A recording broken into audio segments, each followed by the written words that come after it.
What is up, RotoGrinders? Welcome to week 4 of the Pick 6 show. Usual suspects, John Daigle, ETR, Established the Run, Rich Hribar, Sharp Football Analysis, the worksheets. Shout out to you guys. We'll get out of the way. You guys both poo-pooed Kyler Murray last week, and I didn't want to hear it, but you guys are both right. That game turned out to be a bit of a stinker. Detroit and Arizona. We forward look a lot, obviously, here, but it's always worth taking a peek at week 3. John, welcome. Any other thoughts, week 3 related?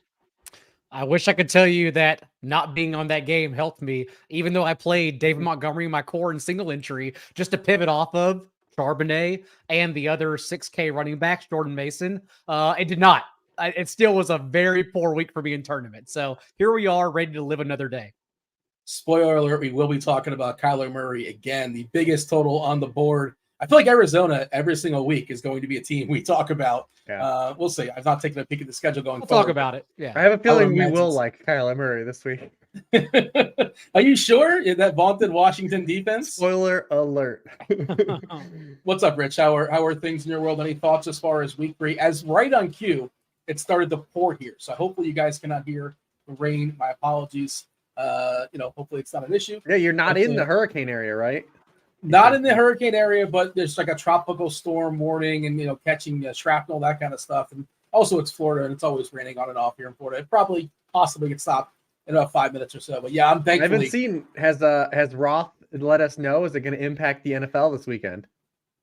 I don't know, but I do know that Atlanta, the Braves of baseball, they've already canceled tomorrow's game. They canceled the Wednesday night game. So I'm not sure is Atlanta's got a dome. I'm trying to think who it would affect. Carolina's home. Jaguars are in Houston this week. Tampa Bay. That's the one. Yeah, I have not looked to see. It might be too early for him to have posted, but that's definitely something to keep an eye on. Prepping for this show. Call him right now and ask him. Phone a friend. We can change the game real quick if we need to. Sure. Phone a Roth. I mean, Vegas hasn't pulled it, and that's kind of one of the big indicators, right? I see it at 44 as of right now. But, I guess if they pull the game off the board, it doesn't matter. There are already some bets. But, yeah, I have not considered that. Usually weather is not something I really look into unless, on a Wednesday night, right? But, here you go. Look at that. Producer TJ is pulling it up for us.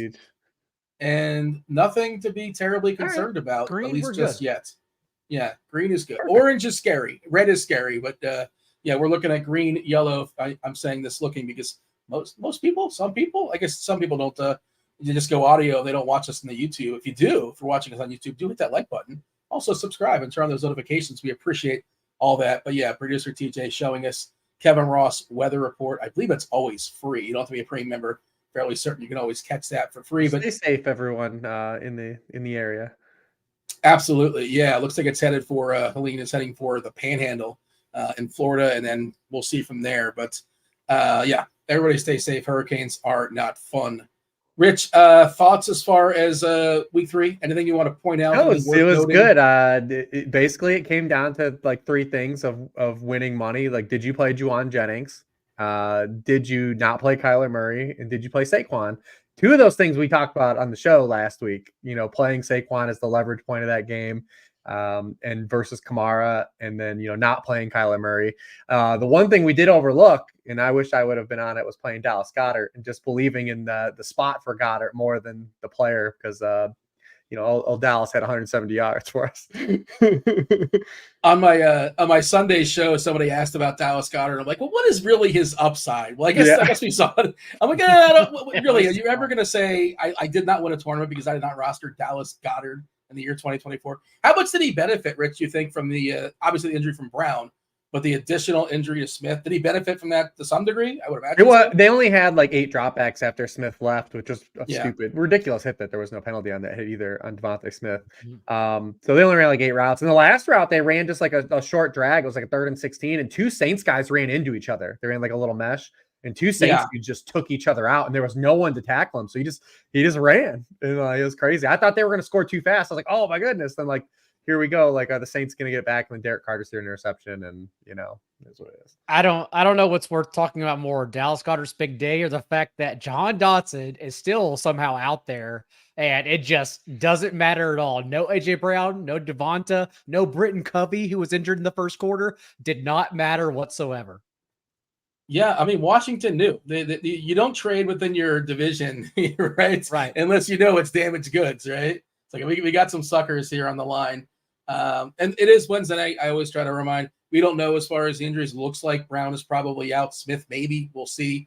But they do, don't they have a bye week next week? They have a bye next week. Week 5, yeah. So they're probably going to rest those guys, right? Probably. We'll see. I think for sure. But Devontae, I think like he's got to go through protocol still and do that, do everything. So, yeah. All right. Let's go ahead. We're going to talk about Philadelphia soon enough. But the very first game, the lead of last week, of course, was Andy Dalton. Andy Dalton and the Carolina 37-year-old Andy Dalton. I think this might have been Rich. Might have been a Rich tweet too. I know I saw it somewhere. Was he the first quarterback this season to throw over 303? Is that correct? Can you guys confirm that? He was. Get that up. He was. He's the first and still only, I believe. Insane. Absolutely. The odds you could have got on that, Kevin Malone would have been all over. Just absolutely bonkers for sure. And it also, side note, that head of lettuce is still super impressive. At 37, what he's rocking when he takes off that helmet, he's really a handsome fellow. Yeah, there were some fun ones last week. I saw that the Jahmyr Gibbs, he was only the second player like the last 70 years to have a receiving touchdown without a catch. Oh, because of the hook and ladder. Sweet play. That was what a dope Great play that was. I was going crazy when they did it, but it was like the first dude in 70 years. Why don't we do that more? Why don't we do that more often? Like, they ran that play a couple years ago, if you don't remember, to like ice a game against the Packers, I think. And there wasn't for a touchdown, but they ran a similar hook and ladder play, and it was amazing. And I was like, I remember thinking at the time, I was like, why did that play go away? How do we solve spectacular? How do we solve Jared Goff's red zone woes? We just do hook and ladders. That's how we get in the end zone. Didn't Boise State run that many years ago? Obviously, that was when they ran a Statue of Liberty. Statue of Liberty. Maybe they did both. They might have done both. I don't remember. They did everything in that game. They ran every play that was ever created. Annexation of Puerto Rico, all the plays. Dean's favorite play. Man, do not get me started on the annexation of Puerto Rico. The star running back proposed to his to his girlfriend. Everything happened in that game. It was spectacular. It was a big moment. Yeah. All right. Very first game, kind of tease it there with Andy Dalton. No Adam Thielen, by the way. He went on IR. Carolina is 4.5-point dogs at home. Oh, it's a revenge game for Andy Dalton, too. I just realized that against the Bengals. The miserable Bengals. 47 total here. Daigle, you always make the board as far as our 3 games. I'll let you start. I'll let you pick your side. Cincinnati, Carolina, 4.5-point dog here. Start wherever you want to start. We usually don't tease horizontally, but we're going to talk about this game, the Commanders Cardinals, obviously, and the Eagles Bucks tonight, because I was digging for that third game, and it's hard to go through Vikings Packers without knowing whether or not Jordan Love is going to play. Not to mention Brian Flores and Kevin O'Connor are just doing an incredible job right now. And the Falcons Saints game, like Raheem Morris is back on his bullshit and not letting any quarterbacks do anything. So I'm really worried about the Saints offense bouncing back as well. So we stuck with the Eagles Buccaneers, where I think we can get a lot of plays out of, actually. We'll get to that game soon. So let's go to the Bengals and Panthers, because yes, Andy Dalton was under pressure on only 5 dropbacks all afternoon. And it wasn't just because the Raiders defense, although they are creating pressure at the league's lowest rate, they've been terrible despite having the talent. It's actually amazing they're so bad on defense. It's also a little bit of Dave Canales, how he schemed Andy Dalton open. And I think it's sustainable heading into this game. No quarterback got rid of the ball quicker from snap to throw than Dalton, and he went 13 of 16 within 9 yards of the line of scrimmage. Still peppered in some deep shots to Adam Thielen, that dot we saw whenever he got injured with a hamstring strain. Xavier Legette got a couple deep shots as well in the second half. But honestly, that's also been the many weaknesses on defense for the Bengals too. If you exclude week 1, whenever they just shut down Jacoby Brissett with a league high pressure weight, because that's what everyone does against the Patriots offensive line. Since then, they've been below average in creating pressure against both Patrick Mahomes and Jaden Daniels. So we think Andy Dalton can stay upright. And if so, and they're running the same kind of offense, it's as simple as looking at what Jaden Daniels did against the Bengals offense, but also I think Andy Dalton can do the same thing and elevate both Deontay Johnson, Legette, kind of wherever you want to go with this Panthers offense. Yeah, jump in here, Rich, as far as Carolina. By the way, the optimals I ran on a Wednesday night, most popular receiver on DraftKings, Deontay Johnson. Second most popular receiver on FanDuel, is Deontay Johnson. As always, should mention FanDuel, of course, including the Sunday night game. A really, really good game. Really good game. Buffalo and Baltimore, not on the DK main slate. But, and also Dalton, this price is still super cheap. What, 5-3 or so there on DK? Seems like a good matchup against Cincinnati that Washington carved up. What else do you have as far as Carolina? Hubbard also coming off a good game, too. Feel free to touch on the Panthers and jump on over to the Cincinnati side. Yeah, and the Bengals should score too, unlike the Raiders last week. So that's what makes it a little bit more appealing. But yeah, I mean, it was like Daigle said. I mean, Dalton was getting rid of the ball. All we wanted, in this transition was just show a level of competency for, can we play Deontay Johnson? Can we have hope for anyone holding on to Jonathan Brooks, right? And what happened was Deontay Johnson had a career high in receiving yards. Chuba Hubbard had a career high in yards of scrimmage. And it's like we got to see there actually is upside here. That it's I feel bad for Bryce. I actually came out of that game feeling kind of bad for Bryce Young. Like he imagine just his feeling the whole time during that game.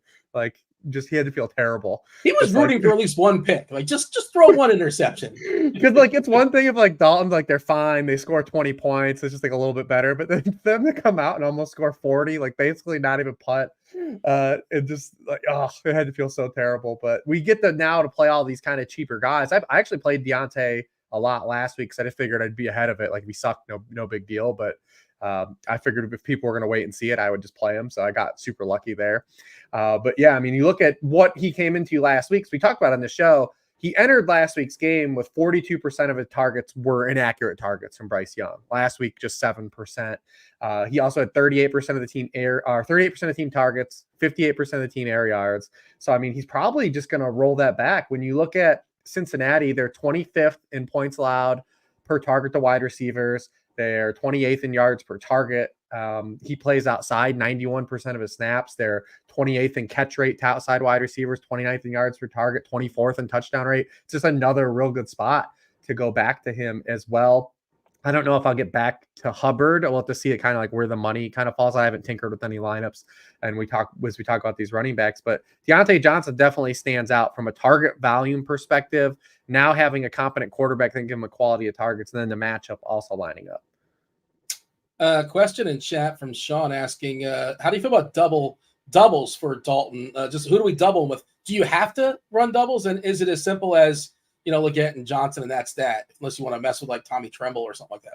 Leggett was the dude that got the bump when Thielen went out. He ran around a 91% of the dropbacks with Thielen off the field. Mingo was 48%. He basically just played the slot.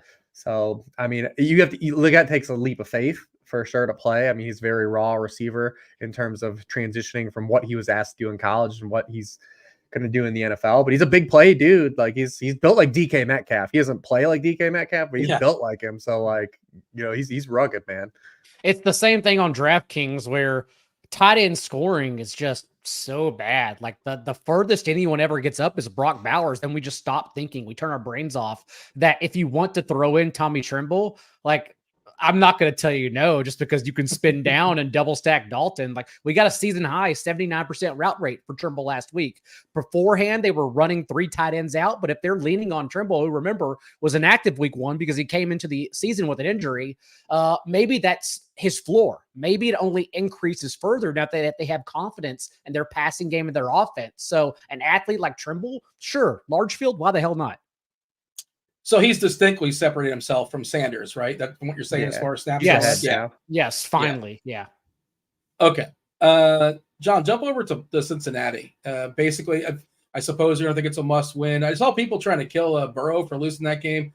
Well, they didn't punt once, right? Unless I missed something. I feel like they didn't punt. Neither team punted. Can we get more games like that? Give us more games like that, NFL. Please. But let's not blame Burrow for Cincinnati losing that game. I don't think it was his fault. Higgins obviously back there too, so they have their 2 key receivers. What are we doing with the Bengals here, John? Well, really, it comes down to how many and who would you want to stack with Burrow? Because the Raiders have also shown us through their secondary they're really not stopping anyone. Justin Herbert and the Chargers built a lead, and they leaned on J.K. Dobbins from that point forward. Lamar Jackson still got there, although he did record 45 rushing yards. But yeah, that's really just what it comes down to, is that the Bengals, it's for Burrow, and they've had trouble stopping wide receivers in particular. Rashid Shaheed, for example, for the Panthers in week 1, remember 73 yards and a touchdown. Quentin Johnson spiked 50 yards and 2 touchdowns. Jacoby Myers and Trey Tucker last week combined for 14 catches and 2 touchdowns as well. So Burrow, sure. Again, we expect the Bengals to push back as a whole. So Burrow stacks, double stacks. It really just comes down to who you want to factor in. I know Jamar Chase popped up with the injury report on Wednesday. We're not sure yet. But either way, like Yoshi Voss is also cheap enough. And what he does for fantasy and leading the team in end zone targets is also good enough to where if you wanted to put him in over T. Higgins, a lot of people did on Monday night 2-game slates, that's perfectly acceptable just because of how he delivers fantasy points. Rich, Bengals, and if you could add the running backs, do we have to try to guess? Is that worth figuring out? Do we have to mess with pretty Moss much or know. Brown? We pretty much know. I mean, Chase Brown was good. That was the best game he had with his touches. He had 69 yards, a nice 69 on 9 touches. But still, he only has 31% of the backfield touches through 3 games. Moss out-touched him 17-9 again on Monday night. Moss also had a season-high 5 catches in that game. He outsnapped him. In 3 weeks, he's outsnapped him 17-4 inside the 10-yard line. He has all 6 backfield touches inside the 10. So, yeah, Zach Moss is a guy definitely on my board, probably more for FanDuel than DraftKings this week, but he's definitely going to be probably in my player pool on FanDuel. I think he's 6,500 over there, maybe 69. Is that right? The 65, 69 over there. That's a real good price, though, I think, for him in this matchup. They're 30th, the Panthers are, in points allowed per game to opposing backfields on the ground. They have a lot of rushing touchdown in every game. So, I mean, Zach Moss definitely, I think, will be in my pool as well. I think I'd run him out on DraftKings, too, though, because Chase Brown, like you said, he did look good on his touches, but it's a lot like the Braylon Allen, Bucky Irving conversation we'll have later, is that these guys still aren't running routes over their like starters running backs. Just 6 routes to Zach Moss's 30 on Monday night. So still trusting Zach Moss in this spot. Yeah, Rich, but Brown's basically on the plan was a rookie. Like when he comes in the game, they're like calling a play designed for him, and then he's just like not part of anything else. He was the sexy play in best ball. At one point, Brown even jumped Moss in ADP, which is, looking back, probably didn't make a lot of sense. Do you remember when Trey Benson was ahead of James Conner in ADP? I do remember that. Yes, what a time to be alive. Pepperidge Farm, myself, we all remember. What is your verdict as far as the first game back for Higgins? Yoshi should have 2 touchdowns. As someone who had Higgins on a team that was chasing points, I was upset because I was like, I usually was like, I won't play him coming off the hamstring by like Commanders. If a dude's playing the Commanders, he's just going in the lineup. Break those rules. But she almost had 2 sick touchdowns. The first one should have been a definite touchdown. That was one of the bad plays Burrow had where he overthrew him and he still almost got 2 down. But he was in a 95% of team dropbacks. We know this is an 11 personnel team, so. I mean, it's the T. Higgins life, right? Like he's boom or bust, and his target splits with and without Jamar Chase are kind of volatile. But you can also just play Jamar Chase too, by the way, if you just want to play Jamar Chase. Yeah. Because it's another good spot for Chase to stay hot. The Bengals have a nice little run here where Jamar Chase is probably going to be cooking. The weird thing though is just 18% of the targets again for Jamar Chase. He hit the home runs for us. But he's well below his career rate. So maybe that is just something that's going to correct itself over the next month. But he's only been targeted on 16% of his routes. For his career, he has a 24% rate. So we're looking for that to kind of course correct over the next month too. So we might have a game where he gets like 12 or 14 targets. Is this a must-win game for the Bengals? Well, they're all must-wins just about at this point. Yeah. I mean, are they going to win? How about that, Rich? Are the Bengals going to win? They're going to get off the schneid. Man, I would have said I think they do, but I definitely don't feel as confident as you would have if you'd asked me 5 days ago. Oh yeah. John, nobody sounds confident about this. Is the problem, man. Like they don't get any. Trey Hendrickson is the only dude that is like the only threat they have on defense. Yeah, we'll see if because BJ Hill and Sheldon Rankins didn't go to IR, right? They're just injured. Rich. I believe they're just injured, so maybe they turn around. I don't know. Andy Dalton spun as hell, though. I don't. The NFL can't take away. Like we have 3 good quarterbacks in the league right now. Do not take away Andy Dalton. Let us have Who are fun. the three? Dalton, who are the other two? Josh Allen's still fun to watch, although that offense still, if someone can figure out how to stop it, the shallow passing, then maybe Josh Allen's not fun. And I still think Jaden Daniels is fun on Monday night. I still think Lamar is really fun because their defense sucks so much. Is Mahomes fun? That's the question, because I think that's kind of he's no longer fun, right? The best quarterback ever is not fun to watch. It's not a good spot we're in. It's so sad. It's so sad. Yeah. You know what else turned out not to be fun? Anthony Richardson.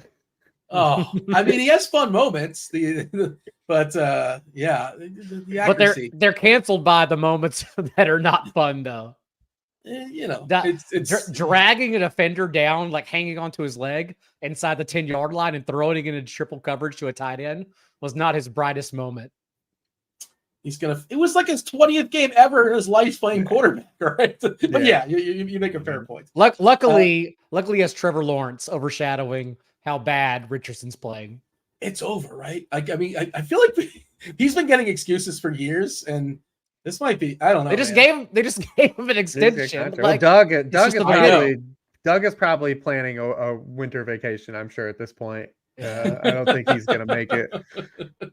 Yeah. I haven't looked at first coach fired, but it's got to be Doug, and we'll see if the Cowboys lose to the Giants on Thursday. That may be a ticking clock there too. I think Peterson was in the lead. I feel like I was looking at that early. I saw somebody tweet it out, and I didn't fully dig into it, but that does make sense as well. All right, Cincinnati, Carolina. Anything else there, boys, or shall we move on?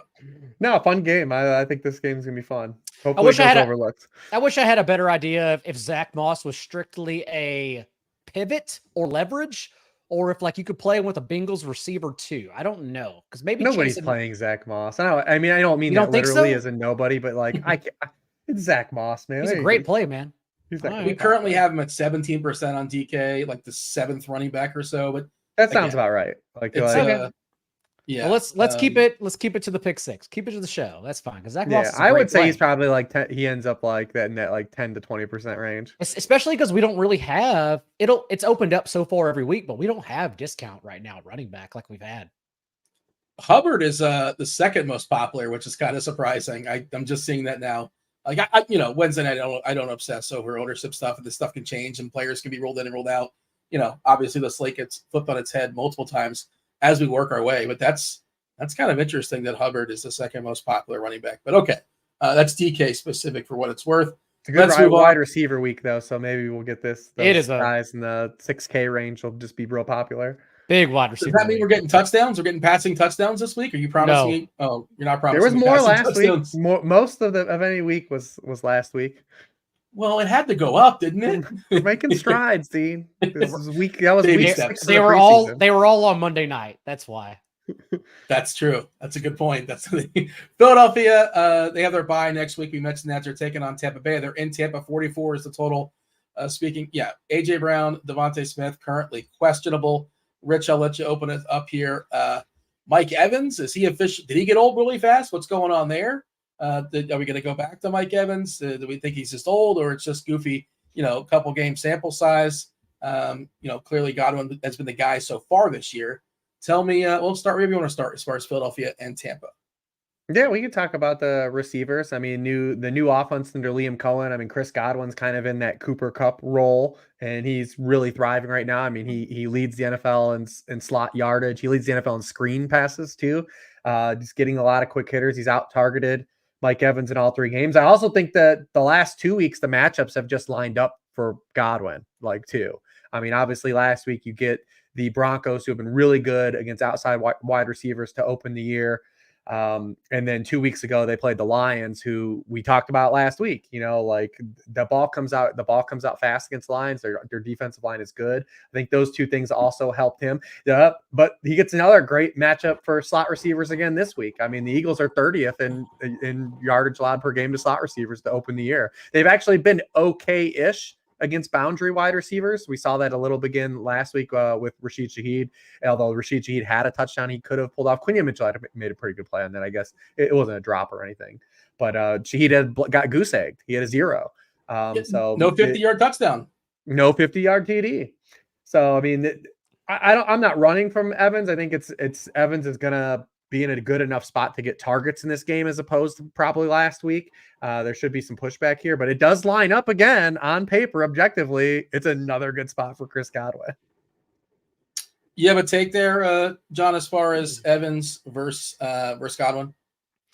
I think it may lead to Baker Mayfield being in my pool more so than anything else. That way I can play Evans and Godwin because everyone else is just priced oddly. Like, I do think Rachaad White actually isn't a bad play on DraftKings, especially with the Bucky Irving cheers happening right now. DraftKings in particular is where you'd want to take on Rachaad White's elite reception role. But for Evans and Godwin both, Evans, just because of the ownership discount, is probably going to be one of my highest rostered receivers this week coming up. But because of that, then I'll double stack. And more importantly, we do that because we know exactly where to go on the Eagles. There's only 2 players to play in Philadelphia right now, especially with A.J. Brown, Devonta Smith, Britton Covey on injured reserve as well. It's Saquon Barkley, who we talked about last week, and Dallas Goedert. That's about it. If you want to get cute with Baker, you can play Kate Otten. He's out there. No one in any season-long leagues is picking him up, despite running around on 90% of dropbacks. Just no one wants to take on that floor because even Zach Ertz has a higher reception floor, the way the Commanders play their passing offense.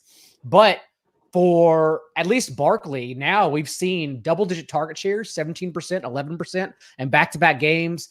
He did have that one runaway explosive run last week where 65 yards, he reached 21 miles per hour. I believe it was the fastest that NFL Next Gen Stats tracked all season long as well. So very clearly healthy, but it's just clearly the role that they don't have anywhere else to go right now. So you could run Baker doubles and then still stick in Barkley and get all the touchdown equity in this game, most likely.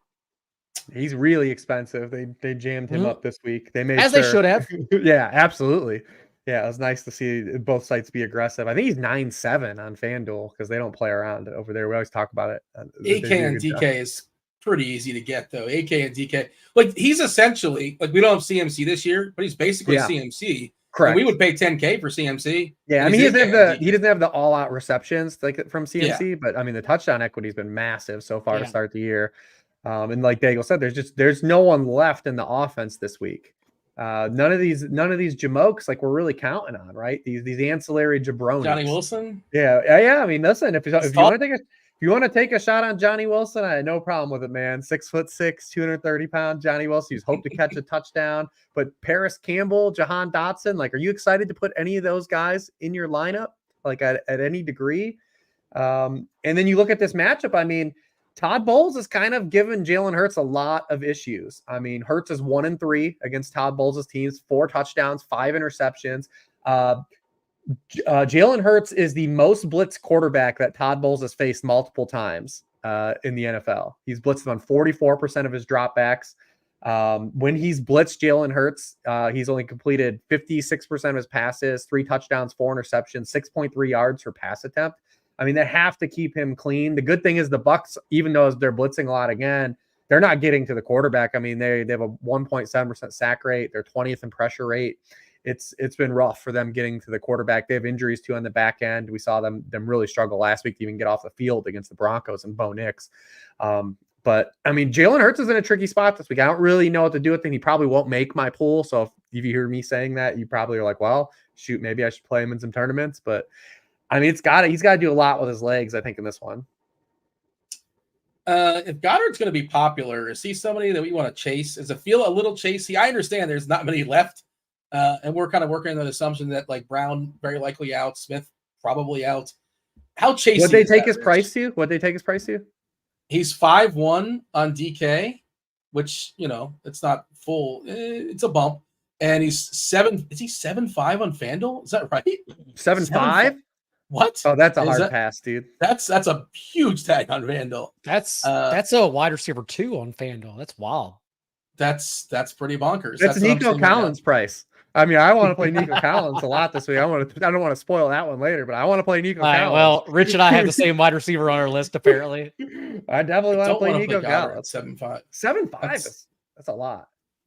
We said FanDuel's aggressive, man. They seen what happened last week, and they were like, hey, they kind of read the tea leaves of, hey, if Devontae Smith and AJ Brown don't play, he's going to be popular. Let's make people pay for it.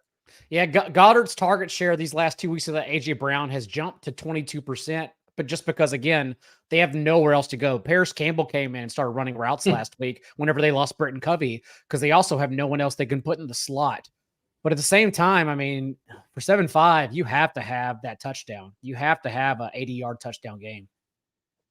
Do we have a coach speak index on Tampa as far as the White Bucky Irving thing, Rich? I mean, is there, they're very similar in price on FanDuel. White is 6.2, Irving is 6K, which seems a little hefty, a little more separation on wish TK. casting. I mean, I've talked about this, and Daigle does a waiver wire column, so he's probably more certified than to talk about this me. But my opinion has always been, even if Irving cuts into White's rushing workload, we still haven't seen him get any goal line carries, and we haven't seen him run any pass routes. So like it could just turn into where like he gets the worst end of the committee, and doesn't have like any access to the money touches, right, for fantasy points.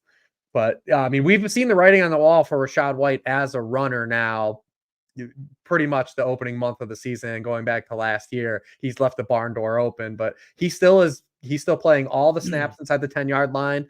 And he's still ran 24 pass routes to 7 for Irving last week.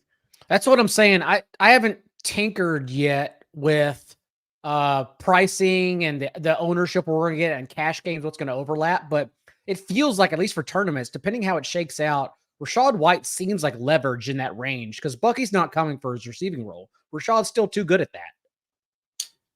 Yeah, it's an interesting thought. And I feel like most people are going to be shying away just because they see Irving. No one's going to play Rachaad. No one's going to play him. And there's still like some, I know they can't run the ball, but there's still some rushing upside, since the Eagles can't stop anyone still on the ground.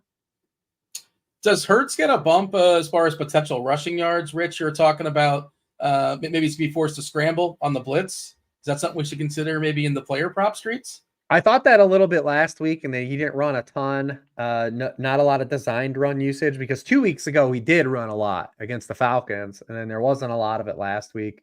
He hasn't run a lot in this particular matchup either with against the Bucs. He's rushed for 44 or fewer yards in all 4 games. So we haven't really seen that either. But if we're going to get a team that's blitzing but not getting pressure with the blitz, that also signals like there's going to be a chance for some runouts here.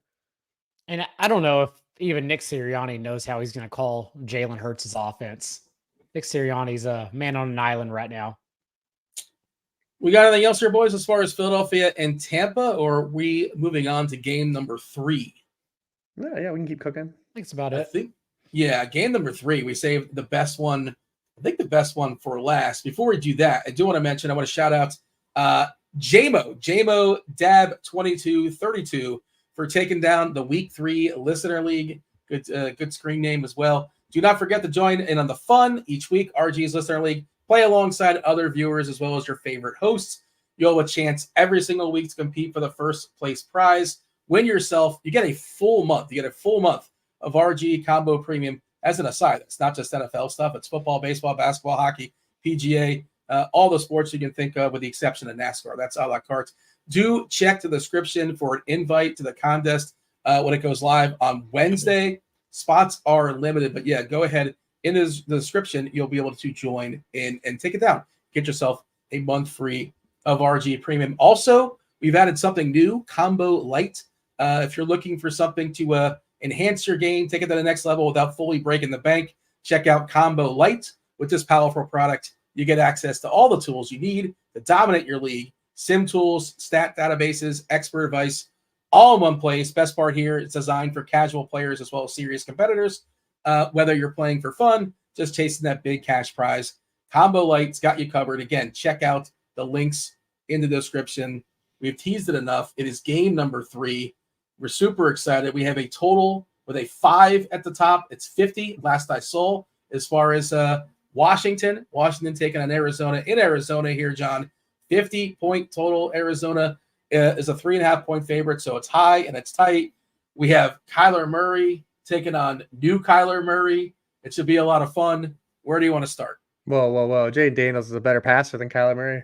Oh, well, I didn't mean to insult the man. This is what was always frustrating too. Whenever Jaden Daniels got the Anthony Richardson comps coming in, it's like, no, just because they're rushing rookies does not mean they're the same player. Because Jaden Daniels has one of the cleanest passing resumes possible with the career 7-8 carries per game at LSU. Let's start with that side too. This is fun. This is honestly resembling, especially how poor the rest of football is right now around the defenses we can set our watch to and know that points are going to be had. Go ahead, TJ. I got to say, to your point, that bomb to Terry McLaurin from Daniels on that Monday Night Football game, that was one of the nicest passes I've ever seen in my life. Apparently, Terry called it too. He asked for it. I don't know if you saw apparently McLaurin ran up to him before the play and said, "Trust me," because they both saw cover 0 pre-snap. And Jaden Daniels, actually, he used to get yelled at practices at LSU because he's not like Tony Romo. He doesn't take chances on interceptions. He's not a gunslinger. He's just an intelligent, accurate passer. So he doesn't throw downfield that often. But that one, man, he hung it out there, and it was either a McLaurin catcher or no one was getting it. The defense was not reaching it on that play. It was an amazing throw. Statement throw. I'm here. It was awesome. I'm here. It's so much fun. They put Terry McLaurin at right wide receiver. Yeah. They only did it for 7 plays, so it's not like we won't get too excited. But who knew, Cliff? You can move your best pass catcher. You can move him around. Terry McLaurin's smile post game when asked about Jaden Daniels gave me joy because like no one deserves good quarterback play more than that dude who has been one of the top receivers in the league, but you wouldn't know it just because he's been dragged down by everyone else. Having said that, who can do the list of like the 5 or 6 or 7? It's in the Commanders team preview on Establish the Run. I can't think of all the names right now. It's not good. It's a lot. It's a whole lot of players, including Alex Smith, who got comeback player of the year despite averaging 5 yards per attempt. So it was a very bad list. Okay, good story. Yeah. At least he came back from an injury. Now, like, we're just giving it to dudes that just like came back from being bad. Oh, Sam Darnold is already comeback player of the year. There's no doubt about it. It's a strange award. I don't understand Rodgers it. is going to win it. Somebody's got to explain it. Big media is not going to let Rodgers not win it. I'm all right. the show. Continue. Jaden Daniels, like Rich said, with the Bucs defense, the Cardinals are also blitzing at a top 5 or 8. They just have no talent, so they're not getting there. Remember, we talked about this spot in week 1 or week 2 after they blitzed Josh Allen heavily on 40% of his dropbacks. But even then, he recorded 10 yards per attempt against the blitz and 4 touchdowns from scrimmage. And that's really the only mobile quarterback the Cardinals have faced so far. And he got it done both through the air and on the ground. The Bengals on Monday night tried to blitz Jaden Daniels as well, but like when he led the nation with 11 yards per attempt against the blitz at LSU, he went 5 of 7 for 2 touchdowns. You just can't do it. Like, the guy's too good. So if the Cardinals are going to do that again, then very clearly that's how we're going to attack Arizona. And really, there's only one option unless you want to treat this similar to, this is a callback for the children listening, but there was a time when the Chiefs and Raiders prices trickled over from primetime football, and it was the key game to stack because not only did the algorithm not push the salaries up, it was clear that the Chiefs, back when they played fun football, were going to get there anyways, and the Raiders thus were going to be a negative game script. That's kind of what this resembles, honestly, with the Commander's salaries trickling over from Monday night, is that this game seems like it's absolutely going to get there. So maybe it's one where we just play 7 players from it and then think about how we piece together the rest. And if that is the case with Austin Eckler out, you can get to Jaden Daniels, Brian Robinson, and Terry McLaurin as the primary options here and try to soak up all the touchdown equity and run it back on the Cardinals side. Yeah, I did mean to mention Eckler out with the concussion. Do we know about McBride or no? We don't know just yet, right? Nothing's been decided. We don't. Okay. We have no idea. We have no idea. If he's out, is there any sort of if then? Like, does anybody step up? I don't know who Elijah Higgins is. Should I know who that is? Yeah, he was a receiver in he college. Scored a touchdown. Transition. Okay.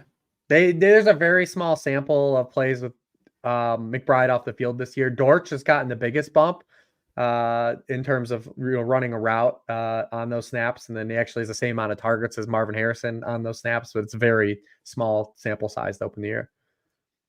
All right. You want to clean up, Rich? You want to clean up Washington? Further thoughts on that? Again, the absence of Eckler. I guess McNichols was the guy that basically played that role and sort of stepped in for him. I don't know if it was the same thing. Was he doing the pass catching role as well? Was he essentially Eckler when he came in? Not necessarily Eckler at all, like Jerry McNichols. Well, I'm not saying the same guy. I'm just saying, yeah. Is that the role? I'm not saying it's like a 1v1. But yeah, I mean, Brian Robinson has already had 17 plus targets or touches, 16, 18, 17 to open the year with Eckler. So he's probably going to get 3 or 4 more and, be able to push that 20 range, catch a couple more passes. But you like what the adjustment, the calibration that the Commanders have made. Remember, the Commanders are the only team in football without a turnover on offense. They haven't punted since week 1. They're the lowest rate of punts in the NFL. So their defense, they're letting teams drive down the field. They're also driving down the field. So it's kind of like one of these, fun things. They're actually averaging the most yards per drive, and they're allowing the most yards per drive defensively. So fun little, Beautiful game where you can play with them. It's just, it's everything you want for fantasy football. And then also you like what the adjustment has been for Jaden Daniels. I mean, in week 1, he threw a league low 12.5% of his throws 10 yards or further downfield. That went up to 27.6% in week 2, went up to 34.8% last week. They're starting to open it up a little more as this thing progresses, and hopefully we continue to see that. I'm a little nervous, though, in this particular matchup for Terry McLaurin. He got there basically on 2 big plays last week. He still has not topped 8 targets in a game. He still isn't moving around. He played 7 snaps at right wide receiver last week, 30 at left wide receiver. Also, when you look at the Cardinals and how bad they've been defensively, they actually have been good defending vertical passes so far this season. They've only allowed 3 receptions of 20 yards or more. So, I mean, with Terry McLaurin, I think at his price, you have to walk a very fine line with him because he's not getting a lot of targets and he's still forced to live on targets that come with an inherently low success rate. So I think he's a little more fragile of all the guys that I think you could pay for in this matchup when you're talking about like Marv and James Conner. I think is an amazing play in this matchup on both sites. He's the guy that stands out probably the most to me because we know people are going to get to the quarterbacks and get to Marv and probably get to McLaurin. So, Connor is definitely the guy I think that stands out the most to me because you can play him with Kyler. You can play him with the Commander side. I mean, the Cincinnati backs had 170 yards on Monday night. Devin Singletary had 95 yards and a touchdown 2 weeks against the Commanders. And we knew that, and the Buccaneers in week 1 had 182 yards. That run backfield we just talked about, they had 182 yards against the Commanders in week 1. So James Conner definitely stands out to me as like a guy I definitely want to hammer in this game. Unless I missed it, you jumped over to Arizona, Rich. You didn't say Zach Ertz. Zach Ertz used to play for the Arizona Cardinals. He's vengeful. He's as vengeful as John Wick. I mean, really, Zach Ertz is really the guy that's going to be the guy. The reason why I don't win, but like if you're not playing Terry, you're a little bit scared of Terry. I don't think you have to play a guy with Jaden Daniels though. A la carte. You can play him a la carte. He has 2 passing touchdowns. One's to an offensive lineman. One's to McLaurin. He runs. And then Brown, McCarthy, Brown, like Noah, Diami, Crowder. This is all nonsense, right? Outside of like 1 and 1. Well, Brown's ramping up. I think Brown is going to Noah Brown. Which one? Not Diami. Okay. Noah Brown has played more. He's ran more routes every game so far since they signed him. So I think he's going to take over that wide receiver 2 role. The chat also asked about like Luke McCaffrey, but that's the thing. Was Olamide Zacchaeus, Luke McCaffrey, Diamond McCaffrey's Brown. playing time got cut down way down on Monday.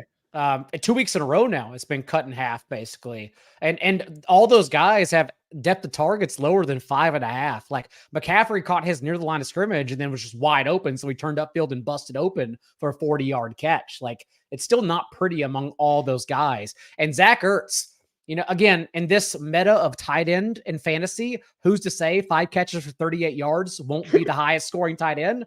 But that's all you're going to get. You're not getting 50 yards like out of Zach Ertz. That's not who he is now.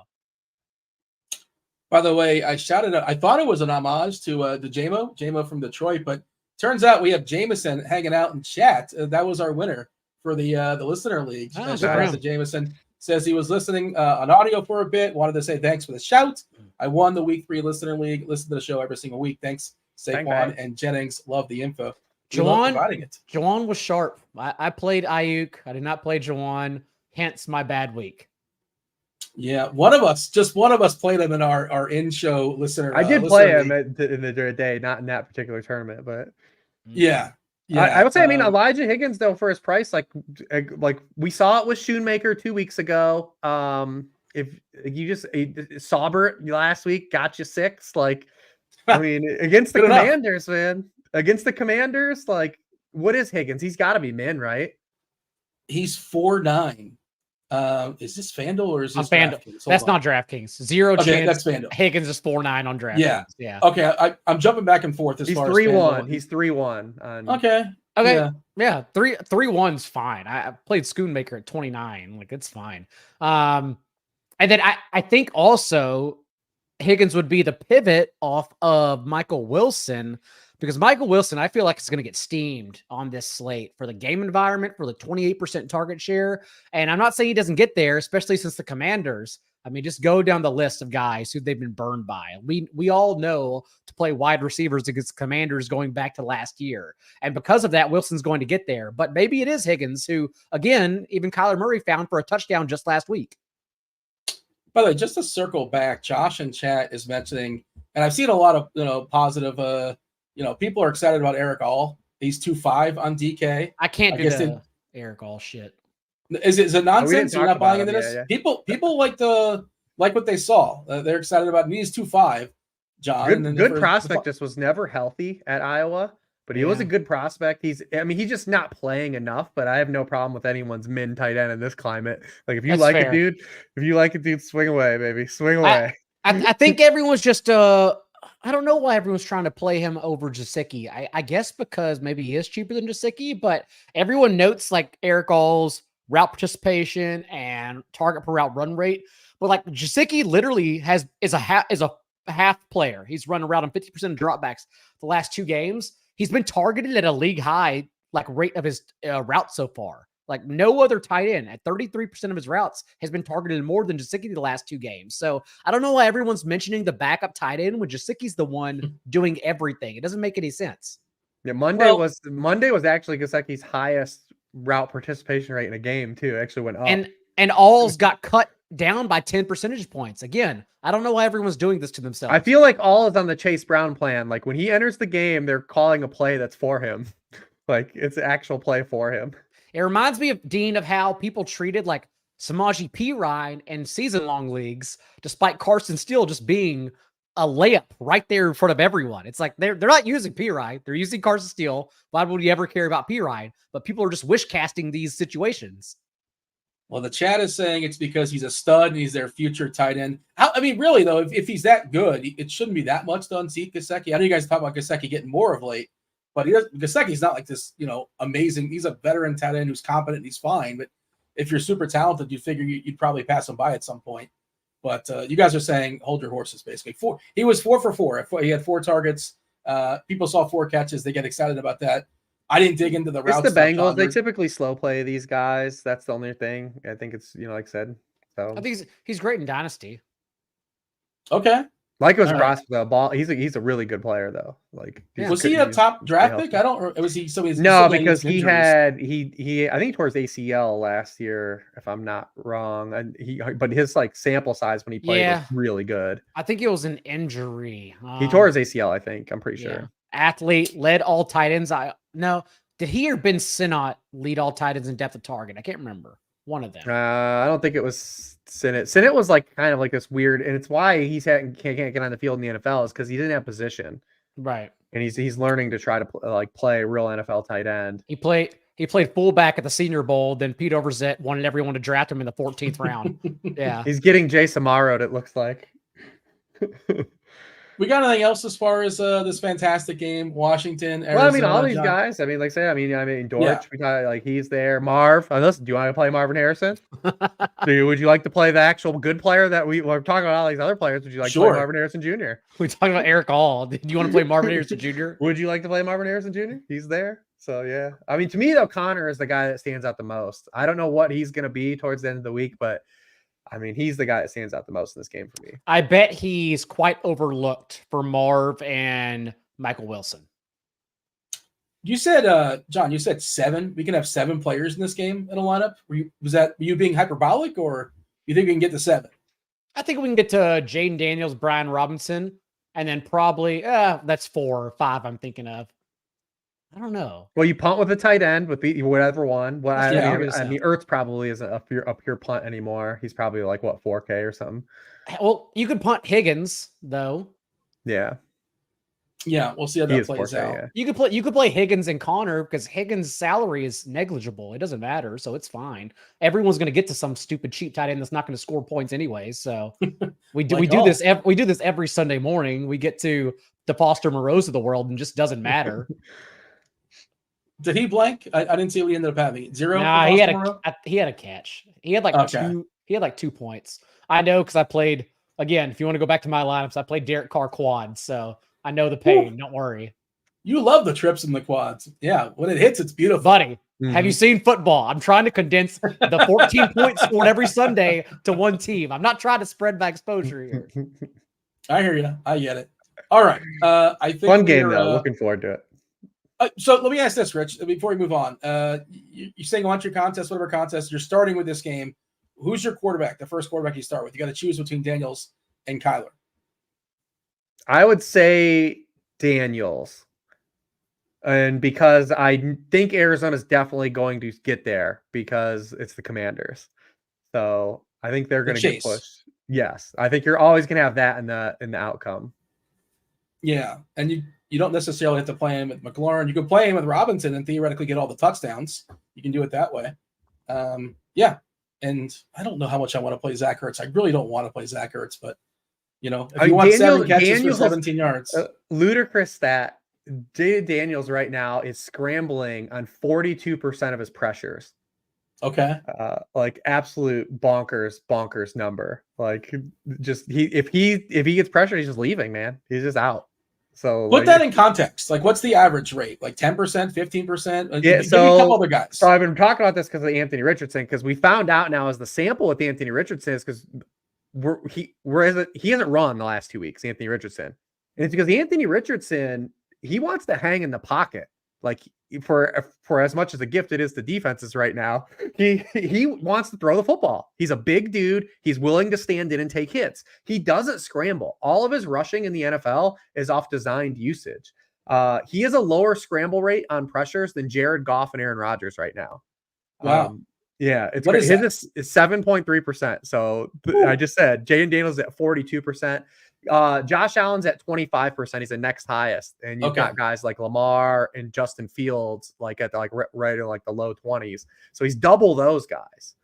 But we're finding out now it's Anthony Richardson, because when you look at the box score of the next week, it's like, oh, I didn't know we were gonna have to rely on passing with this dude, right? and it's like, well, why aren't we running? Well, he is getting designed runs in situational stuff near the goal line, but like he's not a scrambler. He hangs in the pocket, like he wants to deliver the football. He doesn't know where the hell it's going, but he's hanging in and taking hits. Whereas Jaden Daniels gets breathed on, he's out. He's out of there, man. Mm-hmm. I'm not dealing with this. Are defenses, are they like adjusting and maybe rushing only like 3 or 4 against Richardson? We haven't seen it yet with Daniels, but no, Richardson, we haven't seen anything. There's also like because he can't pass. Like, yeah, that's why they're running the ball more with Jonathan Taylor. They're playing slower this year. I still think it regresses to at least league average, but they're running 4 fewer plays per game than any other offense in the league. Like they're just trying to take the ball from the offense's hand. It's not even that they're playing slower. They're still playing with tempo. It's just that they don't have any down to down consistency. So sometimes they have a drive where it works, right? When the Colts offense works, like the few drives, it looks unstoppable. But then like when it's bad, it looks like it's like the worst offense in the NFL. So far, every team that's played the Colts, that they've run the most plays they've run all season in that game against the Colts. That's a good stat. Interesting.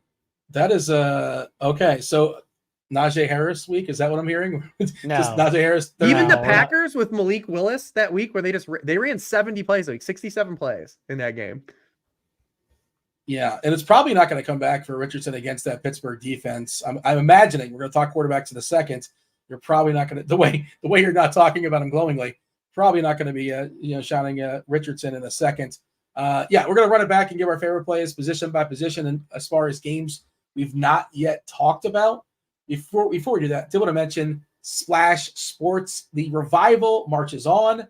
Another exciting week of contest await on Splash Sports, featuring the $10,000 RG Survivor Revival. A lot of people need it. Survivor has been an absolute bloodbath this year. I'm out on all my stuff, unfortunately. I was proud of myself for lasting the week 3, but basically everybody's out at this point. In addition to the RG, Survivor, Revival, $5K, $5,000 fantasy tiers, and $5K against the spread Pick'Em. Splash Sports, if you're not aware, available in 34 states. Splash Sports, they lead the way in peer-to-peer fantasy and betting contests. Join the action. Take on the RotoGrinders experts at splashsports.com/RotoGrinders. Use the promo code ROTO10 to receive a $10 credit after you enter your first contest. All right, John, give us some quarterbacks we like this week that we've not yet talked about. Still trying to limit my pool. So we at least talked about Jaden Daniels, Baker Mayfield, Andy Dalton. Those are three guys that are definitely going to be in there for me this week.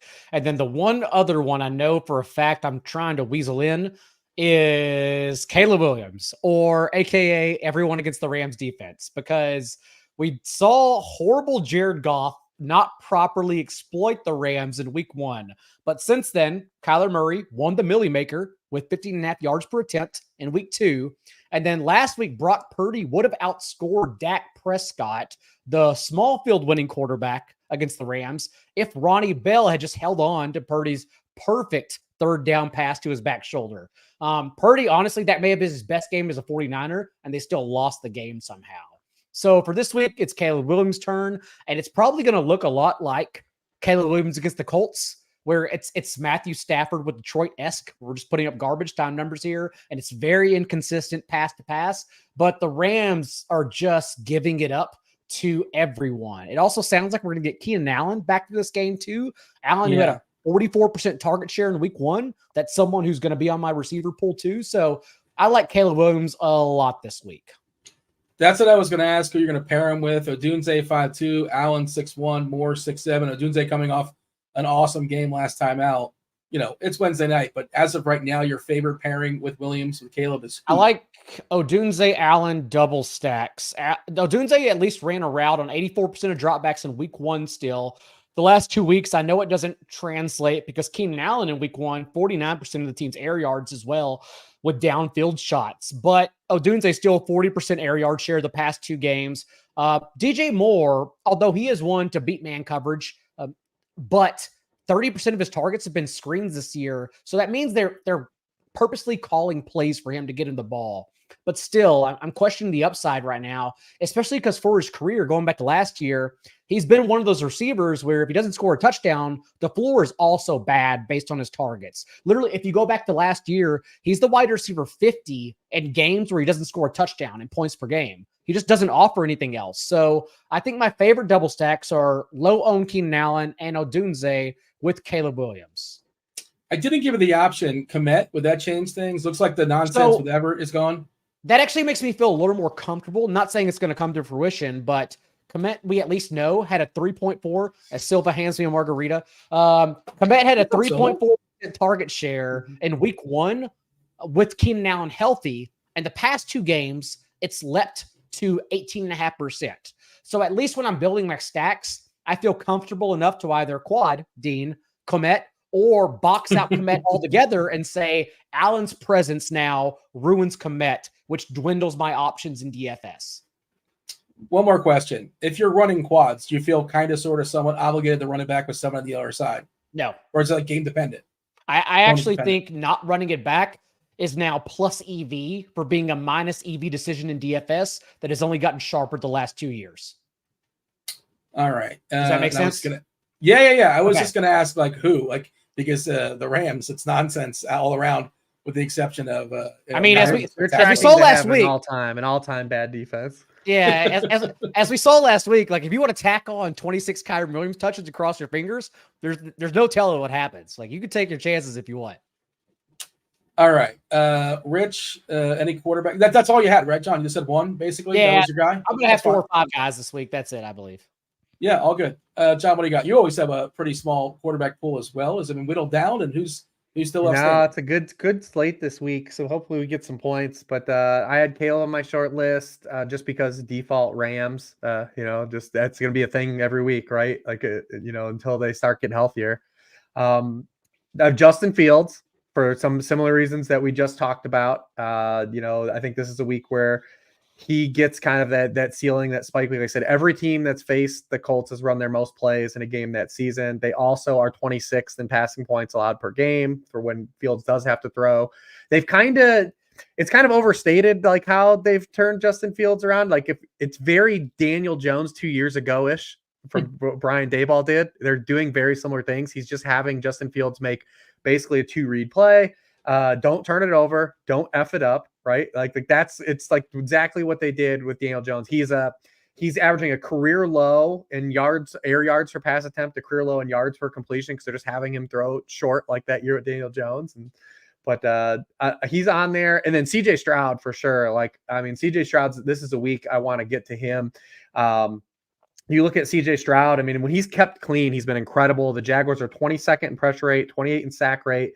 They only sacked Stroud 4 times on 77 dropbacks last year. When they didn't sack him, the Texans averaged 3 points per drive in those games. They're also 27th in passing points allowed per attempt. They're 25th in yards per attempt. Also, I want to get to Nico Collins. I want to be able to stack him. So, yeah, Stroud is there too. So I'm trying to get from Burrow, Dalton, the 2 guys in the Commanders game, Stroud. I'm trying to get this down to like 3 or 4 because it's all these guys look at like amazing spots.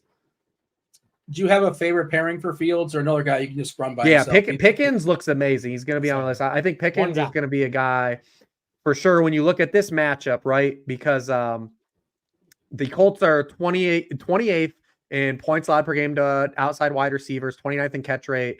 They're 26th in yards per target. But we also know Gus Bradley doesn't change what he does, right? Again, this year, they're 3rd in the rate of cover 3. Against cover 3 right now with Justin Fields, Pickens at 31% team target share. He's been targeted on 32% of his routes, 2.5 yards per route run. If Justin Fields has single high, he's just going to take his chances with George Pickens. I don't know. We see in chat here, our producer TJ dropping out. TJ Lawrence is currently number 2 projected raw points projected quarterback in the blitz. I don't know if Cardi has to hit the refresh. I respect Cardi. I look at the blitz. I use the blitz, but that is interesting. I did not expect that. Probably a lot of it on the chase, I imagine, in the dome in Houston. But and of course, this stuff can change as the week progresses. Do we know, or how do we feel about Dell? You talked about Collins. We just don't know if he's going to play or not. Do we believe Rich this week? Now he's got a wrist injury, so we don't know if he's going to play. I mean, obviously, anytime one of those guys without the other guy smashed, that was without Stephon Diggs, but it's just a great spot for Nico Collins anyways. The new defensive coordinator for the Jaguars, they played the highest rate of man coverage on passing plays, 61% of passing plays. Like no one else in the NFL is doing this. Like they should stop doing it, by the way. But Nico Collins has been targeted on 42% of his routes against man coverage to open year, 4.4 yards per route run. He actually has more targets against man coverage than Tank Dell and Stephon Diggs combined so far this season. And then the Jaguars also have not stopped any outside wide receiver. So yeah, Nico Collins at the same price as Dallas Goedert. I gotta go Nico. Yeah, that's my one. That's obviously different positions, but it's a point. That's my one concern with Stroud is just the Jacksonville punching back. Right? Can they punch back? But they don't. If Joe Mixon doesn't play again, they can't run with Cam Akers. That's a good point. Yeah. Maybe they get their first 4 or 5 touchdowns via the air, and that's how Stroud is to get there, right? Because he's not going to get there with the legs. He's got to give it the 303 that's unprecedented this year, 303. But that's kind of sort of what you need. It looks like Jordan Love is on track to come back. It seems like not a very soft landing spot with that Minnesota defense. Are we just going to just ignore that? And it's always hard to pick his pairings as well. Do we care if Love plays this week? Is this kind of what I'm getting at? Care for Jaden Reed. That's what I care for. Okay. Yeah. So Reed would be somebody we're interested in. Otherwise, but Love wouldn't necessarily be somebody you're featuring. No, because the thing about playing Love is you just have to worry about the mobility, right? And then the matchup, right? They faced the 49ers and the Texans the past 2 weeks. It's not like the Vikings are out here doing what the Seahawks are doing, right? Against just dudes that aren't going to be starting in the NFL next week, or next year. The Vikings are shutting down good offenses in the passing game. If you do want to take a chance, Love is the only quarterback to throw more than 2 passing touchdowns against the Vikings since week 3 of last season. So, if you want to chase that from a year ago, but I'm worried about the mobility. What's it a that? new defensive regime there in Minnesota? No, it's Same, Flores. Same one? Okay. Yeah, it's Never Flores. mind. Yeah. But if you was look at Jaden Reed, he has against too high stuff. Like he's still been the number one guy against too high and the number one guy against zone in terms of targets from Jordan Love. He actually smashed in both Vikings games last year. He was actually targeted on 30% of his routes against the Vikings in those games against the and then the Vikings also this year when they've been a little more vulnerable to slot receivers too. So yeah, I'm thinking Jaden Reed if we can get Jordan Love. See, I was thinking Sam Darnold, Jefferson, Jaden Reed, just because we haven't seen the Packers defense tested yet. Like we saw Jalen Hurts get there through the air in week 1 with 270 and 2 touchdowns. But since then, the Packers have only faced Anthony Richardson and Will Levis. So we just don't know. I trust Kevin O'Connell with Sam Darnold against the Packers secondary. So in terms of spending down for a quarterback, that's where I was thinking had everyone been healthy. You're a believer, John, or you trust as far as Darnold? You're buying that he's, kind of sort of somewhat legit? If it weren't for Clint Kubiak, who I know we got cold water poured on him last week because Jordan Davis, they kind of show the blueprint of if you just crush the center of the pocket and the Saints lost 2 starting offensive linemen in that game, then you can shut down the Saints play action and make it a little less sexy. And also, like I talked about, I really expect that game between the Saints and Falcons to go under the total because Raheem Morris is just doing it again with the Falcons defense like he did with the Rams, except the Rams had 0 talent behind Aaron Donald, and Raheem Morris made him league average. Morris has now played Hurts and Mahomes in back-to-back games, and dude, he's making sure the offense has a chance every single week. So I'm really worried about the Saints this week in particular. But for Darnold, yes, if it weren't for Clint Kubiak, it's just the fact that Kevin O'Connell and Brian Flores, man, they are just lighting it up right now. It's like Rich said, it's not just no names. Like this is back-to-back games against the 49ers and the Texans. They made CJ Stroud look, if that was someone's first game to watching professional football, they wouldn't think CJ Stroud is the truth. They'd be like, this guy can't play. Like they made him look dumb because Brian Flores he just gets it, man. They're just doing such a good job right now. The guy I want to play on the Vikings is Aaron Jones. I mean, we're going to see this oscillate for the Vikings sooner or later. They have 8 passing touchdowns and 1 rushing touchdown. 55% of Sam Darnold's fantasy points have come from touchdown passes, highest rate in the league. He has a 10.3% touchdown rate. Like these are going to come down. He can have a great year still, and he can be this year's Baker or Geno from the previous years, but those are going to come down. He's not going to finish with a 10% touchdown rate, and the Vikings are not going to have an 89%, 90% of their touchdowns be passing touchdowns, especially if they're moving the ball like this. There's going to be rushing touchdowns to play for. So, I mean, Aaron Jones, even outside of the obvious revenge game narrative, which we talked about a lot. This has been a revenge game show. We had Dalton. Who else did we have? We had one other one.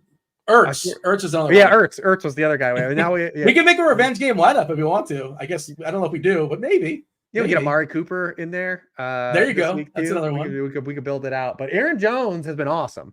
Like he was the best running back in football the final 5 weeks of last season. And he's come out this year and been nothing but really good. He's a 50% success rate as a rusher. Only David Montgomery has a higher rate for running back that has many attempts as Aaron Jones.